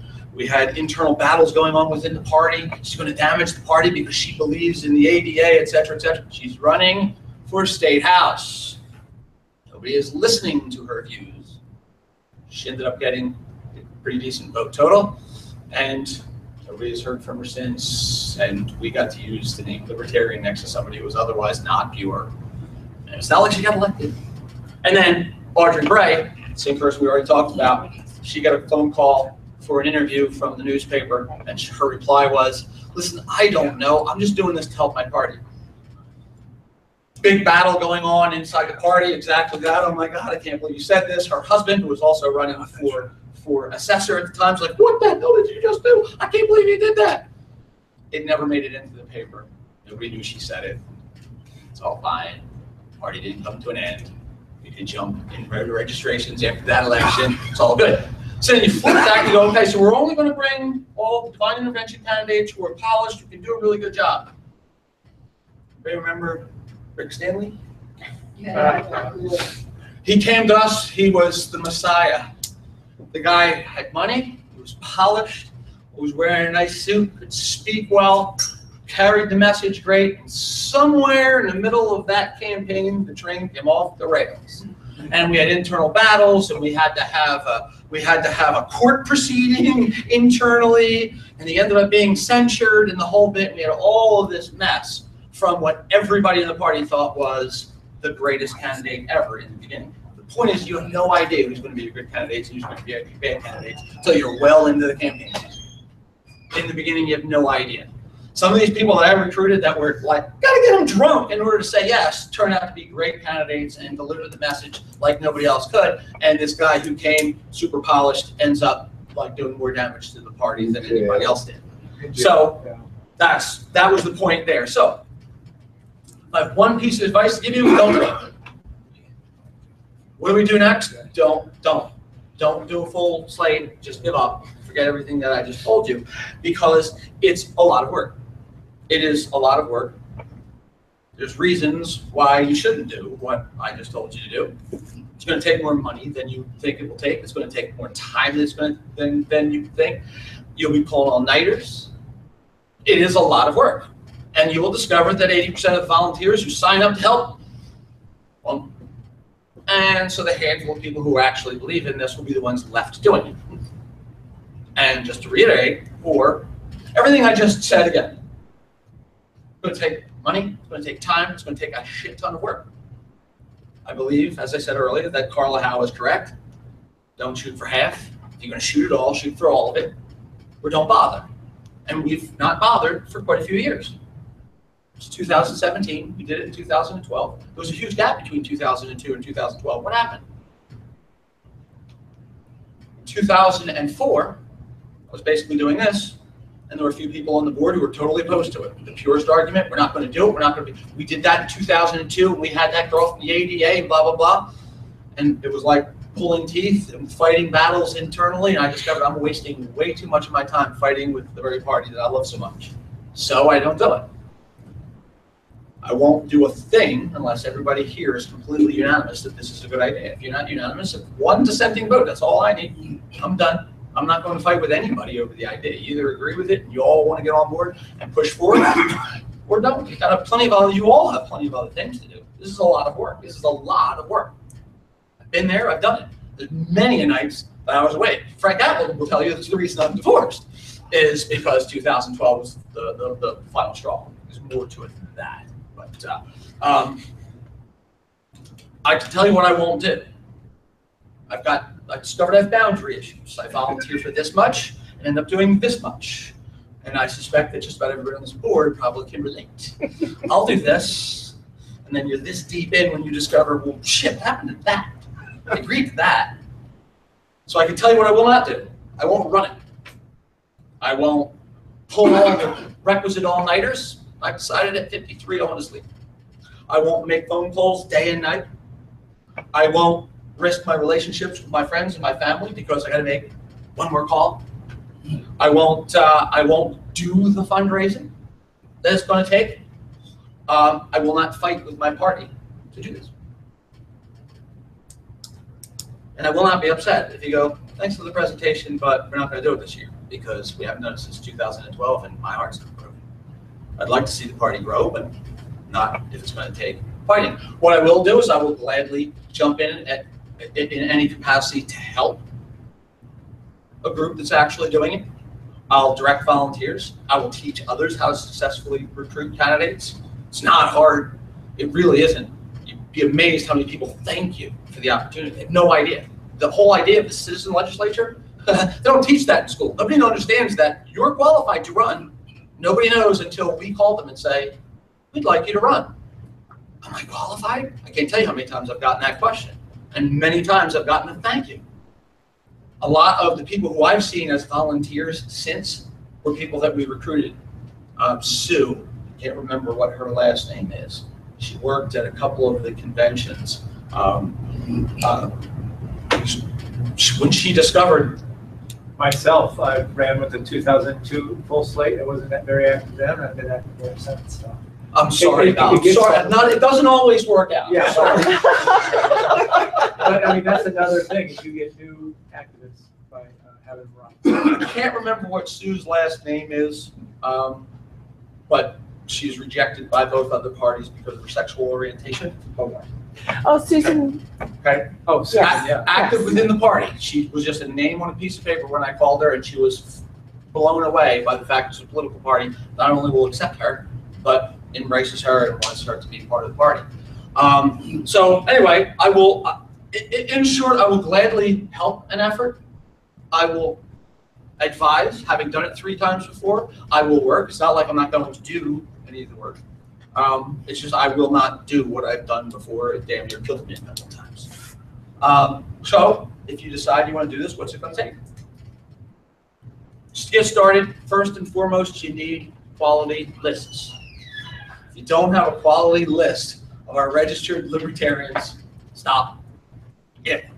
You can't do anything without a list. We got to work on it. You pick up the telephone, you got to call a number and actually ask to be a libertarian on the other end of the line. Learned that lesson the hard way in 2000. Okay, so we need good quality lists. You're going to need a dozen or more hardcore volunteers, hardcore libertarian volunteers who are willing to do whatever the hell it takes. Which means you're going to need to get like 40 or 50. So when 80% of them leave, you still end up having a dozen people who are actually willing to work. In 2000 and 2012, quite literally getting in cars and driving to people's houses on the last day to get the paperwork in. Betty Rose was in her van. She drove all the way, she drove the whole state. Went out to Grand Junction, drove down to Durango, drove across the bottom of the state to pick up like six forms to get candidates in because they didn't get it in the mail in time. Now, you get to use online, but in 2012, we had a guy down in the southeast part of the state. He didn't have internet. He was old school, and we had a relay. One guy went and picked him up and drove it like 40 miles, dropped it off to somebody else, who dropped it off to somebody who dropped it and took it into Denver to get it in, just so we could have a candidate in that race. It's what it takes. Look, we're hardcore. We're diehard. We come here. We do this shit for free. Those guys out there is like, look, I'm just a dude who agrees with your political philosophy. Yeah, I'll put my name on the ballot, but I don't want to work at it. Fair enough. I'll come pick up your paperwork and I'll file it. Okay, so it's going to take work. And you just can't get frustrated at people who aren't dedicated like we are. They're going to loan assert their name, so we put our name on the ballot. You're going to need a paperwork team. 2012, we discovered just how much paperwork it takes by comparison to 2002. 2002 was really easy. Fill out here, sign here, done, you're a candidate. By 2012, you've got all your stuff that you have to file, then you've got all the stuff that you have to report, et cetera, et cetera. So you're going to need a team of volunteers to organize that, just to keep it all going. There are a lot of partisan races in the state. It's a lot of work. So you need, it doesn't need to be a lot, 3, 4 people who are, that's their job, making sure all the paperwork gets filed properly. And then a group of probably more than 3, 4, 5, maybe 6 people who are candidate support. The first wave is just getting all the paperwork filed. Then the next one is making sure that they all do the filings that they need to do. If you don't spend any money, the filing is really simple, but there's still stuff that need to be done, and we just need to make sure that everybody stays on top of it and helping them with what they need to do. So that job isn't that difficult, but somebody needs to stay on top of it. So those are the types of things you need to do, and you're also going to need money. It takes cash to do all this stuff. What we discovered in 2012 is, do I have this on the next page here, what we learned in 2012. 2012, we did it mostly with volunteers. We ended up probably a month and a half out and realized we flat out aren't going to make it. We're not going to make the numbers. We're simply not going to get them all done in time with nothing but volunteers. Again, our 15, 20 volunteers turned into 4, and we simply could not make the phone calls necessary and keep our jobs. We quit our jobs and do that, but we simply couldn't get it all done. So the decision was made, let's spend the money, let's hire a marketing firm, not a marketing firm, but a telemarketing firm to make those cold calls. So they were going down, calling Libertarians, asking them if they'd be willing to run. They would put them on the list. These are the guys who said yes. And then the volunteers would call them and line up getting the paperwork done, et cetera, et cetera. We got it done. We ended the convention with a full slate. As I mentioned, the gerrymandering, bang, we lose about a third of our candidates. We hired that same telemarketing firm again to get back on the phones with the new lists, did the same exact thing. And like I said, we got really close. High 80s, low 90s percentage of the partisan races that were done. So we learned very, very quickly that the money spent on having a telemarketing firm actually do the cold calling to get the person to say yes, and then the volunteers work on actually getting paperwork in and get them on the ballot, do everything that's necessary, was money well spent. Because we could also have the telemarketing firm, I gotta know, no problem. Can you donate money to the cause? Our problem in 2012, however, was our internal systems for taking credit cards and the telemarketing did not work. And it was basically, they say yes, then we hang up, and then we have to have a volunteer call them to actually get the donation. So if we want to have the telemarketing firm getting donations for us, we need to iron out the kinks. We didn't have time with less than 2 weeks left to recruit candidates to be ironing out those kinks. We were busy getting candidates. But thinking about it ahead of time, telemarketing firm can raise money for us. The money that you're spending the telemarketing firm is less than what they're actually earning. It's business 101. You just have them keep recruiting and bringing it back. So the guy says, no, can't be a candidate, no problem, give us money. Can't give us money, give us time. We've got a fair coming up next Saturday, can you go? So those are the three things down the road. First, we want you as a candidate. If you can't be a candidate, give us some cash. If you can't give us some cash, give us some time. If you can't give us some time, thank you very much for moving to the next guy and go down there. So we discovered using telemarketing firms was a very, very good idea for do that. I apologize. I think I ran way too long. I think your alarm went off about a half an hour ago. At the end of the day, like I said, that's it. That's everything that we did, and that's what it will take to do it again. I'm not here to sell you on the idea. You guys like it? You want to do it? You think, hey, this is going to help us grow the party? You want to give me a call? I'd be more than happy to join forces. As I said, I'm not going to do it again. I simply can't with my job. I travel too much. I'm more than happy to help in any way, shape, or form. So I'm not here to sell you on this. That's the history of how we've done it before, what it did for the party, and what it could do if we move forward. Beautiful.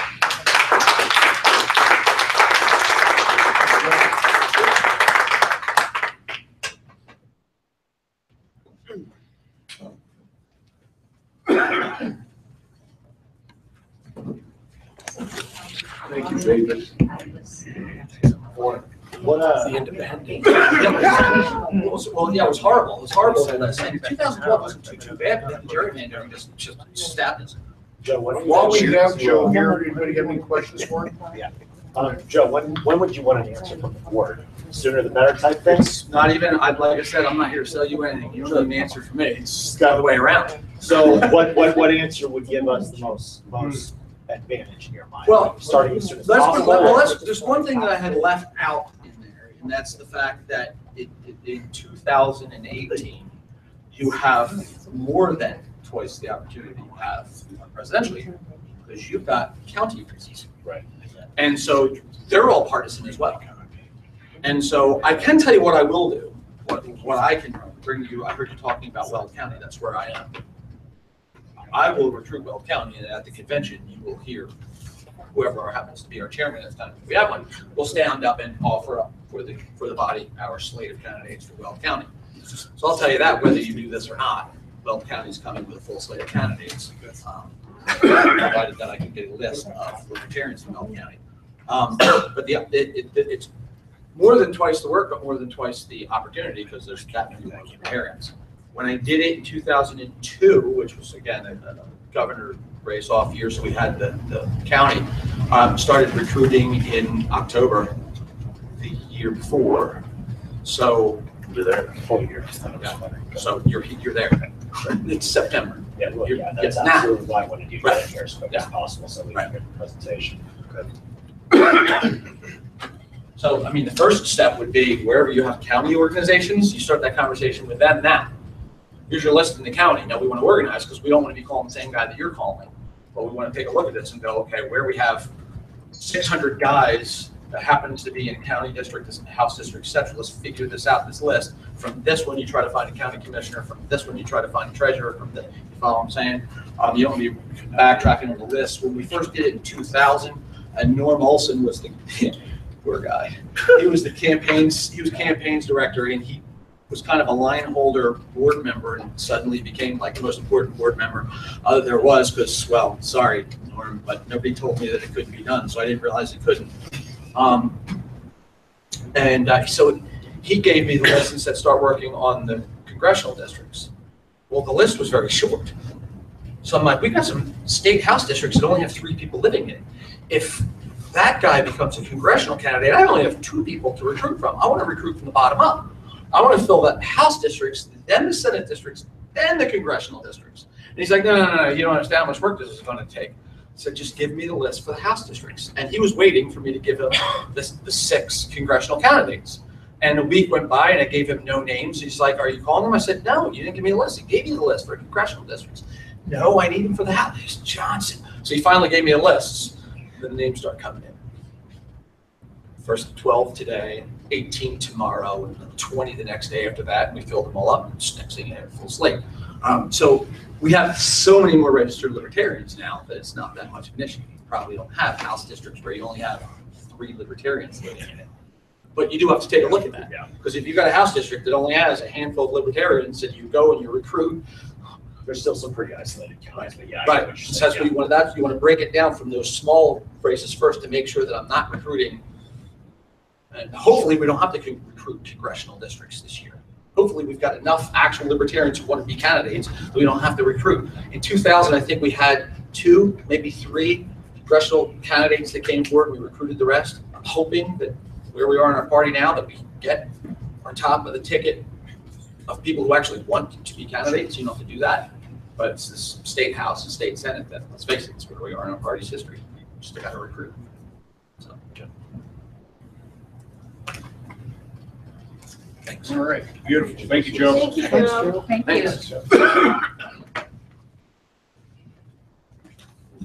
Very impressive. Sold me. I think we can probably. Well, yeah, I was going to add probably the same lines as you were. I think that we should try and discuss by email and possibly include Joe on any communications in case questions do come up. And then I think we should vote on this next one. Keep talking. So we're going to hash the ideas out over email, and then we'll have it on the agenda for next month. We'll vote on it. All right, good. We'll go back to some old business now. Wait, we have appointments. Yeah, we're still for good. constitution Bylaws. bylaws. CHB and Well, platform. we're required to, we said we would. So we're back under committee. Yep. Bylaws mandated. I can't find my list that you sent. Okay. Well, we have several. Has everybody read the applications from everybody that applied for the platform and the bylaws committee? Nobody's read those? Everyone is nodding. Okay, you don't, okay. There's a lot of Well, Gary's going to give us an overview on each one of the people here that we feel are. You said you're going to do that. No, I said something different. Gary's going to give us an overview on each one of the people that has thrown their hat in the ring, and at least the people that we feel strongly about supporting. I'll say what. Well, I changed my position. I applied for the platform position. I'm going to change that to the bylaws application. You already had it. Oh, no. I got it. We're good. Okay. So can we start with Yep. bylaws? So you're nominating yourself I'll name myself a for bylaws. bylaws. Sure. I'm not going through each candidate. I actually, I'm going to do like I did on the LNC. When I went through them, I'm just going to say, in my experience and in my review, who I would recommend, and urge the board to vote for. I'd rather do it that way. There are 5 slots that we need to vote for Constitution and bylaws. And I would recommend that these be filled by Daniel Lutz, Richard Longstreth, Scott Helker, Joshua Robinson, and since Wayne just threw his hat in the ring.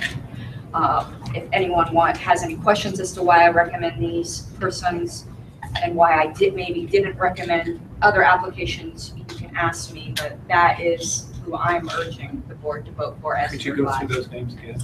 And I'm gonna have, I already wrote out cards for all the applicants so we can do our approval voting. But the ones that I had recommended were Daniel Lutz, Richard Longstreth, Scott Helker, and Joshua Robinson, and Wayne, he just nominated himself. And that would be the 5 slots. Joshua Robertson. But on our card, I put everybody who applied.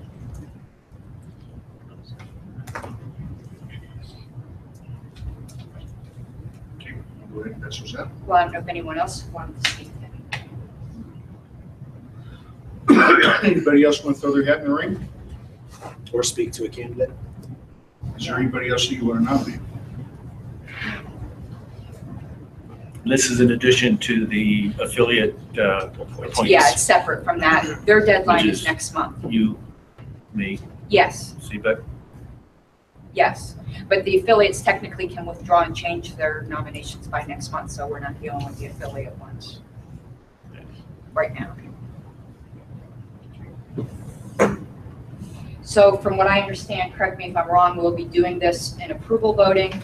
I've written down all the names. I didn't write them in any particular order. Please don't take any kind of inference from whatever order I wrote them in. You vote, put a check mark next to everyone or no one. That I didn't put down Noda. If you want to write down Noda, I forgot. Shame on me, I know, but my hand already cramped, so write down Noda if that's what you'd like to do. And check off as many or as few as you'd like. Please sign your ballot so it can be recorded in the minutes as to who voted which way. And I will pass these out. Should Michael send an email in, or Michael Stapleton? I don't know how to do Yes, that. let's have. Yeah, him send have an him email. send an email. So does he know that? Does he have a list of the, Michael, do you have a list of the candidates? You just hold up the card. Well, he should, Karen Ann sent out an email with all the applicants and Yeah. stuff like that. Michael, are you with us? Still online. Yeah, I'm here. I'll have to go into my emails and look at the candidates again to verify. As Karen Ann's passing that around, remember that there was a charging order sample that was put out too? If anybody Yep. had any, they wanted to change on that, we should probably be discussing that honestly before we vote.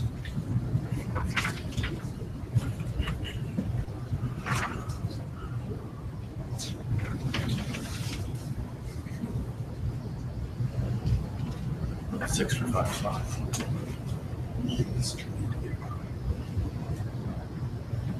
He's not a board. Oh, okay, sorry.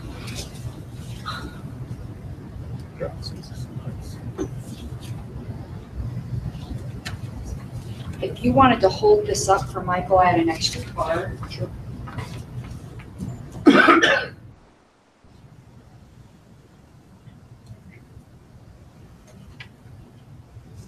So you were suggesting going over, I think it was just the bylaws I put on the charging order.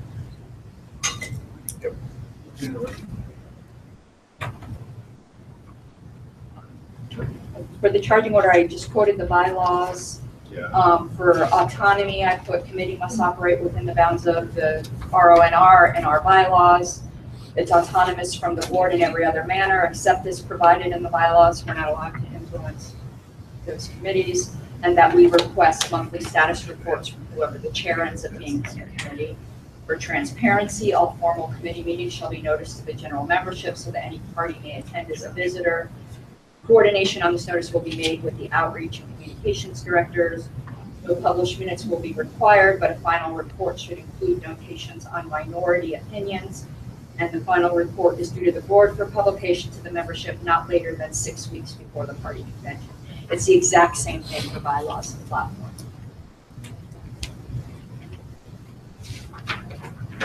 Anybody have any questions about that? So check mark next to those. That you would approve. It could be as many or as few or NOTA if everyone wants to write in NOTA.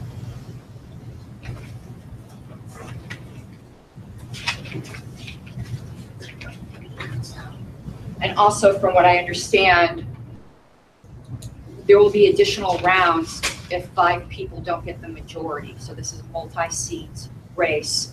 The highest number that's higher than a majority of the 5 goes. Otherwise, there might need to be subsequent rounds So you need at least 50%. to be voted in. And Frank's going to be compiling these scores. Frank, if you'll collect. Oh, I didn't sign my ballot. Did you everyone sign their ballot? Sign your ballot. Oh, thank you. Thank you. Sorry. Not a problem. Frank behind you.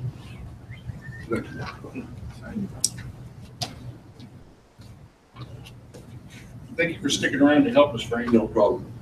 Does he want to, do you want to fill that out for him as best you can? You might want to email one of the board members You can email, Oh, okay. or me or whatever. but it's gonna be public anyway. If he wants to say out loud, it's up to him, because this is gonna be in the minutes. Yeah. How everyone voted.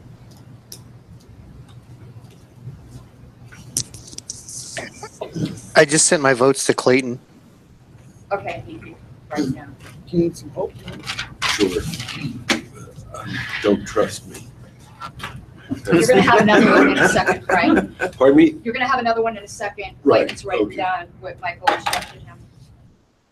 Okay, let's write all the names down. Wayne, Daniel. So even with approval voted, we need a ballot watcher? Yes. A poll watcher? Yes. Especially with Frank count. Yeah. Like I said, we're either 600 in the black or 600 in the red, and you'll have to get back to me.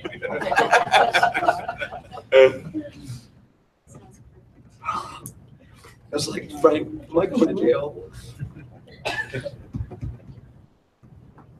You missed this. Yeah. I have it on my Like a hangnail. laptop. Can you? You want full sets? Yeah, if you could. Okay. You can start One, around. 2, 3, 4, 5, Mike, are you watching? 6, 7, 8, 9. There's 9. Plus there may be a 1 that comes back. Do you want the convention one as well? Okay. For Dan. Yeah, just. Dan, that was 1, Backgrounds maybe. You should be. 2, 3. Hey, Michael, can you confirm? Hey, you put it in your hand. 6. Yes. Thank you. Yes. A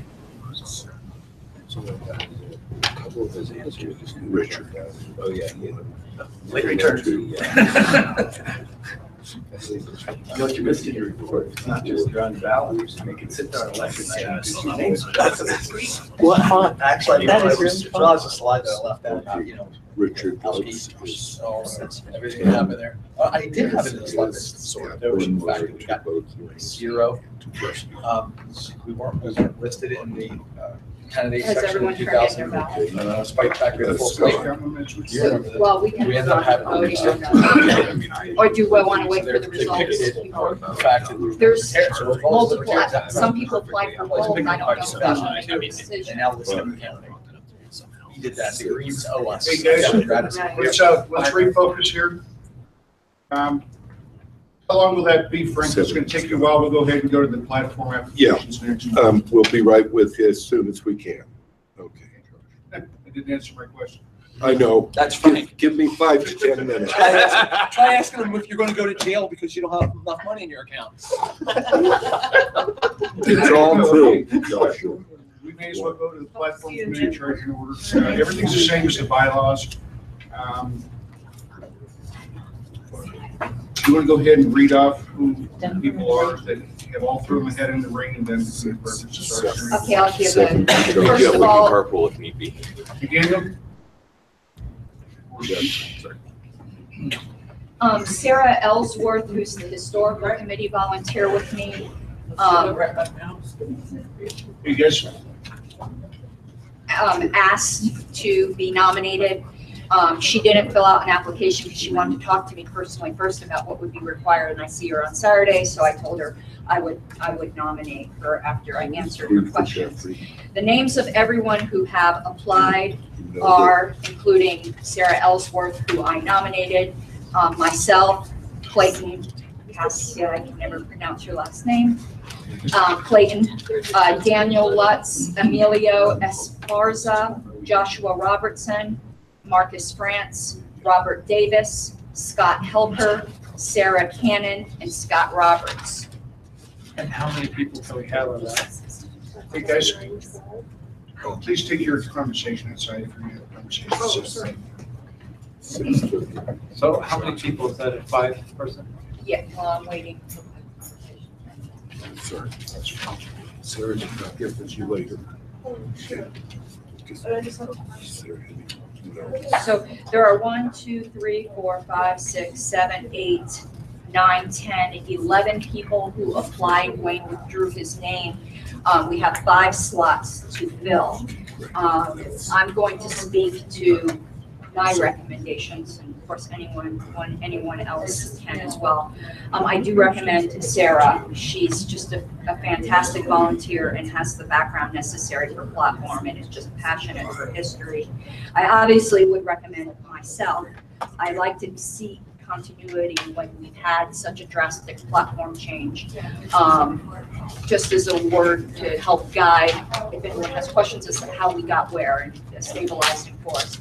I would recommend Clayton. He has been on a past platform committee and has been excellent. Scott Helker, who had also applied for bylaws. I would prefer him on bylaws, but I also am good with him on platform. I've worked with him on bylaws before. Daniel Lutz, Joshua Robertson, Robert Davis, and Scott Roberts. The names that I did not name, I would not recommend for various reasons, and anyone can ask me questions about that if they want. I really prefer to say positive rather than negative. Okay. Anyone else? I'll throw my name in a hat for that one. I'm sorry? Constitution, I'll throw my name in a hat for the Constitution. That's already been voted. I'm sorry, platform. Okay, so let me add Michelle Pogue on here. So it's just gonna take me a few minutes to. You want Steve to do that since he's sitting right there? I don't have a pen. Oh, There you go. Well, I didn't know if anyone else wanted to talk on any of the candidates since I've made my recommendations. Did you? Not really. You know, you and I talked about it on the way up here, and I think we're totally agreeing. We have some great people involved that throw their hat in the ring.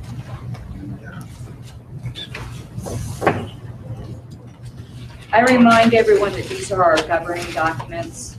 I think there's a lot of opportunities for people who maybe aren't as deep into the libertarian mindset to volunteer. I just don't think necessarily our governing documents are necessarily the place, but other committees definitely are, and maybe then next year they'll be serving on governing documents.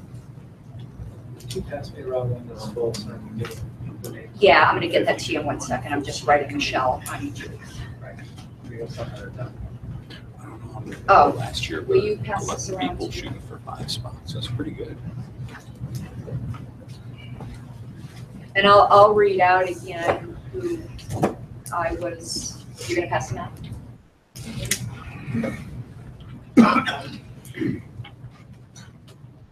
Wait, and I'll give you this one to show to Michael. I'm gonna decline conflict of interest. Scruples, libertarians, gosh. But who's gonna record his vote? Someone else. I think our records director should probably record this. Just tell me who I should email them to. Well, you have email. Mike Todd? Spalding? Yeah, Mike but which, Todd, I'm going to volunteer you to show the ballot to the video. You can You're still gonna show it. volunteer me to You can still post the show it. ballot? Yes. Pull the ballot. If I can't do this. Are you able to open your board? You can show. I can show. Okay. I'm just not gonna record. I was willing to take charge of that. So you know, I'm all in. Thank you. About cooperation. So if anyone, now that you have the names in front of you, I'm gonna repeat my recommendation. Joshua Robertson, Robert Davis. Okay, I'm good. Myself, Clayton, Scott Helker, Daniel Lutz, and Sarah Ellsworth. Remember, there's 5 positions, so however you want to work out your voting.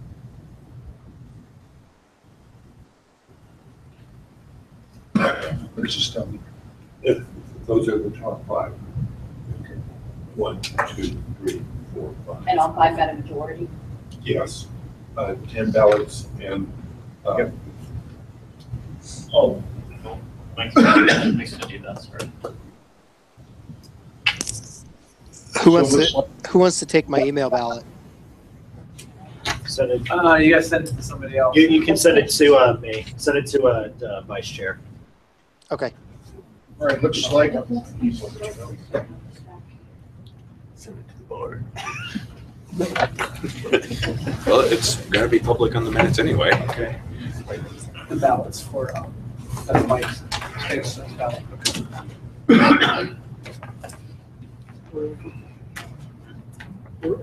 Got it.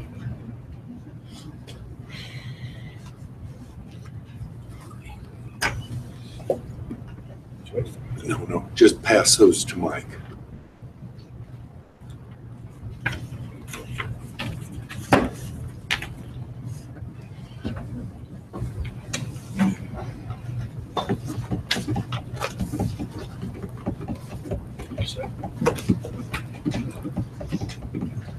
Oh, I didn't sign.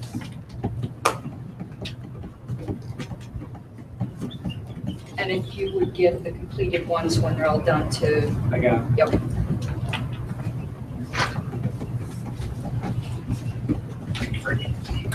Point of order. Sorry. All right. Do I have a motion to extend our meetings so we can finish at least this? So moved. Okay, any objections? Yes, that motion's out of order. It has to have a specific time limit on it according to Robert's. I move to extend for 15 minutes. Can you write Second. those down? Not necessary. Any objections? Thank you. Okay, 15 minutes. Once everyone's card. Okay, guys, we have the top 5 for the Constitution and bylaws. Wayne, Daniel, Richard, Scott, and Joshua.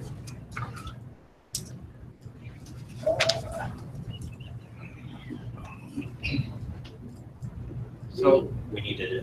Wayne, Richard, Scott, Joshua, and I would say we just appoint the chair. Yeah. Because the whole committee's not populated. We could just do it next month. So next month is the deadline for the affiliate appointments, and that's when we'll nominate, appoint a chair. But in the meantime, I'll do like I did with convention. I will email these persons to get them in touch in the meantime.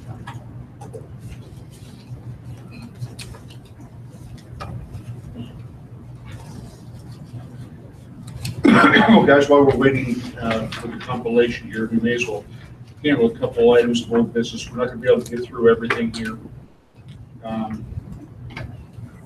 So with mailing new Libertarians. That's been addressed in the board reports.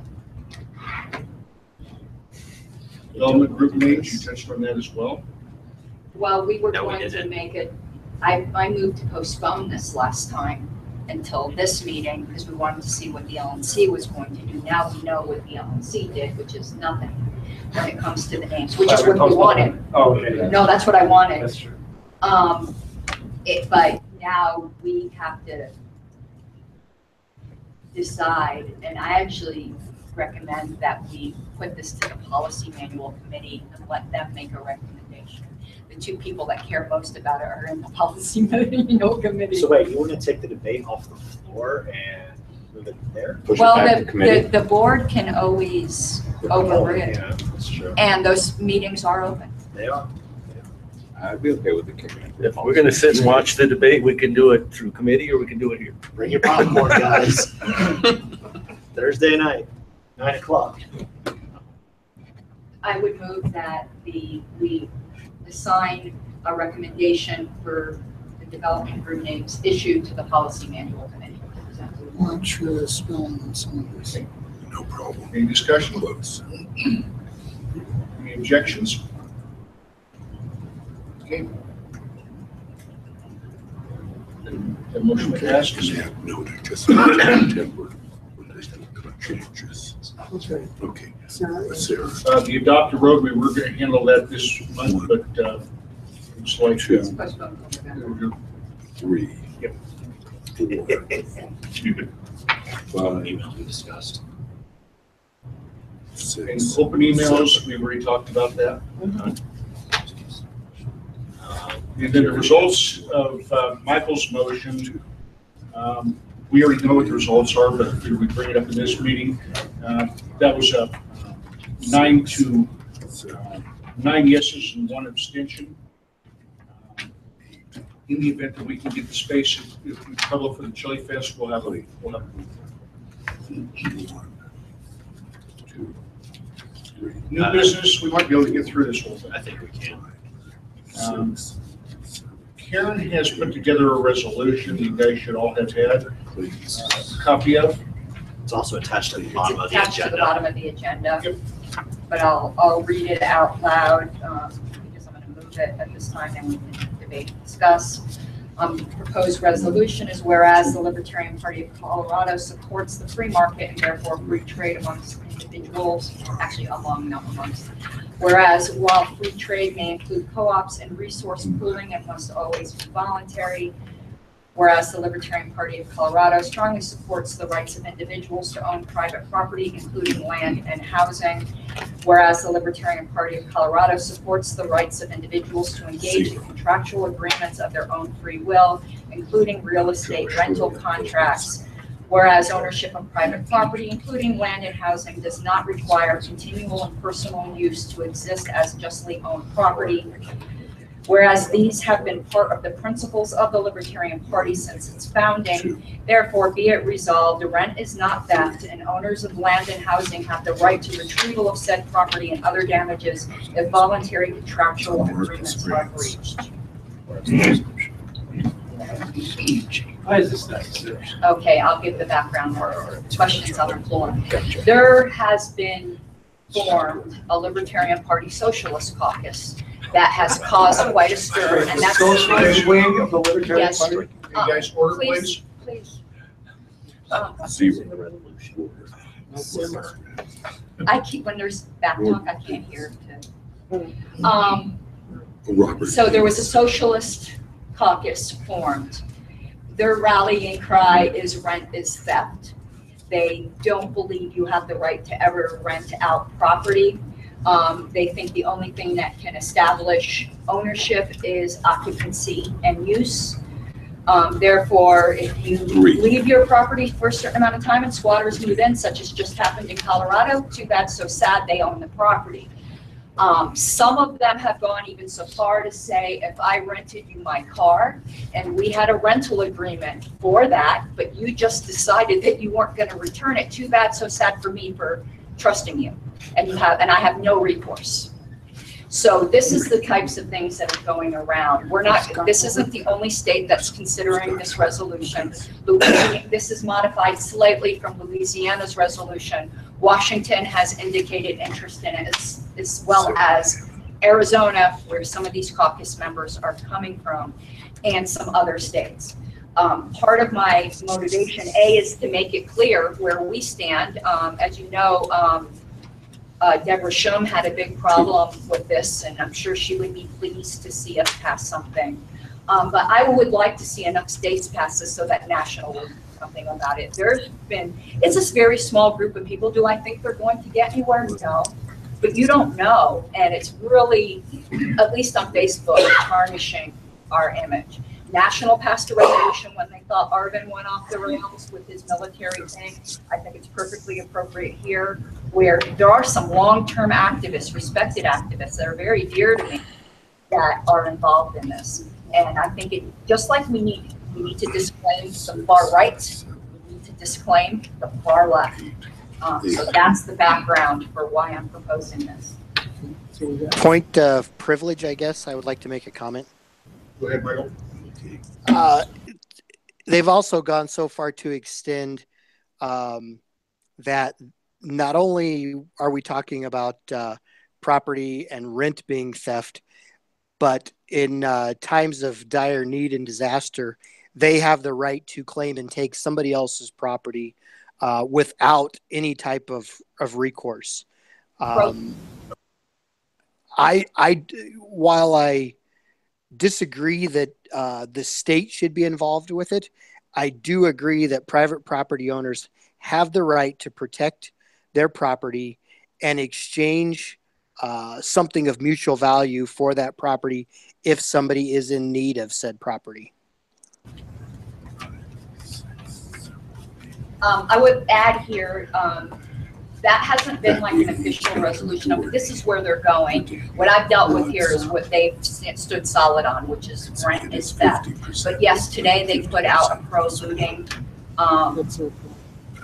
meme or whatever. But where they're going is they started to say profit is theft. So any profit that employers make off of your labor is stealing. And they also, and obviously that ties in with a belief in the labor theory of value, which is something that the Libertarian Party has always disavowed. I think we're good to vote on this. I'm going to go ahead and call the vote. If there's no objection, let's just go ahead. No, I'm good with that. Well, I guess I do have that. And my question, I guess the socialist part, where's the libertarian part? Well, that's good. No, They've yet to show it. So, yeah. in all fairness, let me explain where you. Yeah. So where the libertarian part of it comes in is they don't want to force us to enter this society. This is just a society that they are at. So they are a libertarian concept to get there, but then this is the society that they think should replace what we have at this point. It always starts that way. And I would add to that, they're saying that this is a voluntary arrangement. And I think they're absolutely correct that in Libertopia, there could be voluntary communes where everyone acknowledges that they have these property rights, but they voluntarily set them aside for the community. But when you say things like rent is theft, you're making a moral claim, not a voluntary claim. I could easily say I choose not to rent to anyone, but I have the right to if I change my mind. That's not ultimately what you're saying. When something is theft, it means it can be repelled violently by a justified use of force, which means ultimately that you can shoot your landlord. Which, I mean, what renter hasn't thought about shooting their landlord? What landlord hasn't thought about shooting their renters? Move to extend time by 15 more minutes. Second. Any objections? You have 5 minutes left. They want us to run the So we're going to need it to get the platform. Okay. I'm just trying to make sure we don't. We're gonna have to go another lap on the. To resolve getting the fifth person on the ballot. So Frank is changing the ballots. I believe Richard called the question on the resolution. Okay. Objection. Yes, Frank. Okay. You're trying to elect 5 people. Currently, only 4 have gotten a majority. And also, as information, 3 got only 0 ballots. I think the fair way to do this is I'm going to cross off the 4 that were elected, and then the remaining ones you can vote for as many as you want to, and we'll see if we can come up with a majority out of that remaining pool. pool. One person. Pardon me? To fill one slot. To fill one slot, yes. So we might have 2 majorities. I would like to move to strike the names that got 0 votes. I second. No problem. Okay, we'll strike those that got 0 votes. We'll strike those that got a majority, and then the remaining ones you can decide on. Anybody have an objection to that? Is this instant runoff voting? This is a form of runoff. I'm sure there's mathematicians such as Joe here that will tell you they have no patience with me. We also Okay. have a resolution motion on the floor. Yes, we do. And the Sorry. question's been called. Thank you. Anybody have any further discussion on the resolution? I have something to bring to the table on this. Personally, I think that we're going to start getting people that are maybe flirting with the idea of looking into the Libertarian Party. They're going to see some of these radical groups with some of these wacky ideas. And I think it's important we take a good, solid stand against them at this point. So that's my opinion. Anybody else have anything? I'm going to ask Peter to make a second. Do we have any objection to adopting the resolution as written? That passes. Good. Rent is not that. And I will get this published and out to the states that we're looking to see what we do with it. And you bring it up to region as well. I will, and if enough of the regional states pass this, I will bring it to the I state. know I'm not concerned, but as a candidate, thank you. I'm just thinking about the media. Don't want to be tarred with that. Yeah. Okay, let me mark this one. All right. Approved convention. The last piece of business that we have Do we here, want to go to the voting? Yeah, we need to, you have the results. we don't have the results. She's Well, you scratching. have the four, you mean the four that are I elected. have it in front, yes. And we will. Oh, you're talking about from what? Yeah, for platform, the four that were elected. No, we got Okay. it. See. Wayne, Daniel, Richard. Well, I thought you withdrew your name. I'm not on platform. Yeah, this is not. No, this is That's the bylaws. whole- This is bylaws. We don't have the, oh, yeah. Oh, well, he has the four that were elected. Yeah, but I told you, I'm not telling.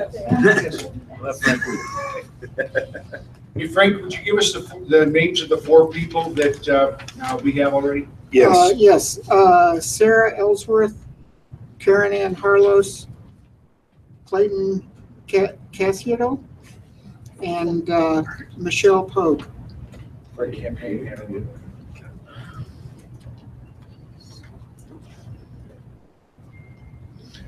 You'll be given back the ballot that you previously used, and the check marks that you have previously used will have a highlighter through them to invalidate those, and then you'll put in a fresh check mark.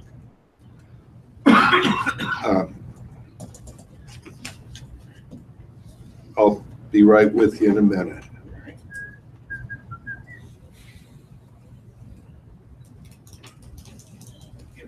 Convention minutes. I sent out the link, well, it's on the agenda to the, the convention rules that we approved. Last convention was that we're not gonna wait a year to approve the convention minutes, that they get approved by the board and then published to our website. I put the link in the agenda to the convention minutes. So I don't know if, everyone. I move to approve the minutes.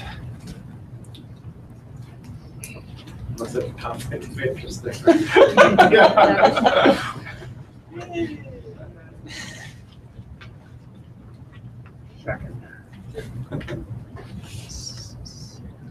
Okay, any further discussion? Any objections? Point of information. Go ahead.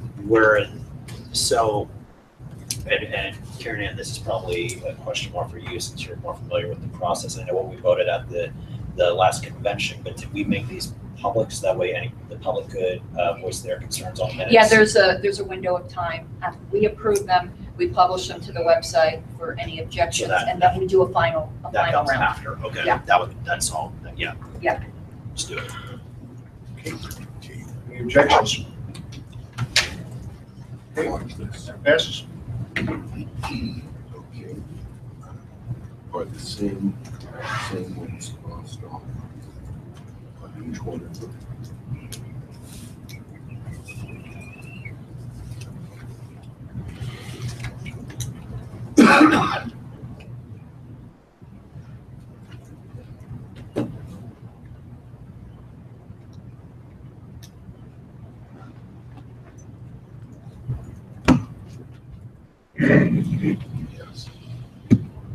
That's all we got on the agenda, so as soon as we're done with this next level. Okay.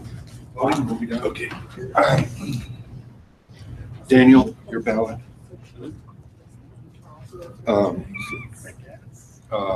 Outreach. Lung. Thank you. Caroline. Is that you? Okay. Gallant. Lavendale. I'm very confused. Yes. Oh, so the names that are still in the running are Daniel Lutz, Joshua Robertson, Oh, yeah. Robert Davis, Scott Helker, Sarah Cannon, and Scott Roberts. No. Yeah, and Scott Roberts. Yes. Those are the names that are still in the running. Is that clear on the ballot? No. Scott Helker. John. That's how I read it. Yeah. I'm confused though. There should be 7 names crossed off, shouldn't there? 4 that were elected. And the third one was Noda. The third Oh, okay, was gotcha. Noda, and most people didn't put him down on the ballot. Okay, and So this is Michael. who says, is that you? Conspicuous that Noda doesn't get any swing vote. Just say Dr. Small. Sorry. Thank you. It doesn't end. Okay. Oh, sure. You can vote for as many as you want to.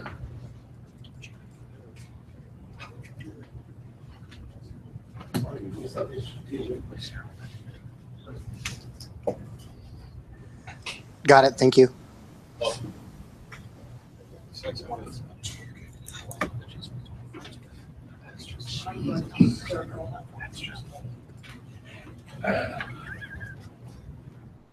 he said? Mike, why did you send it to me again?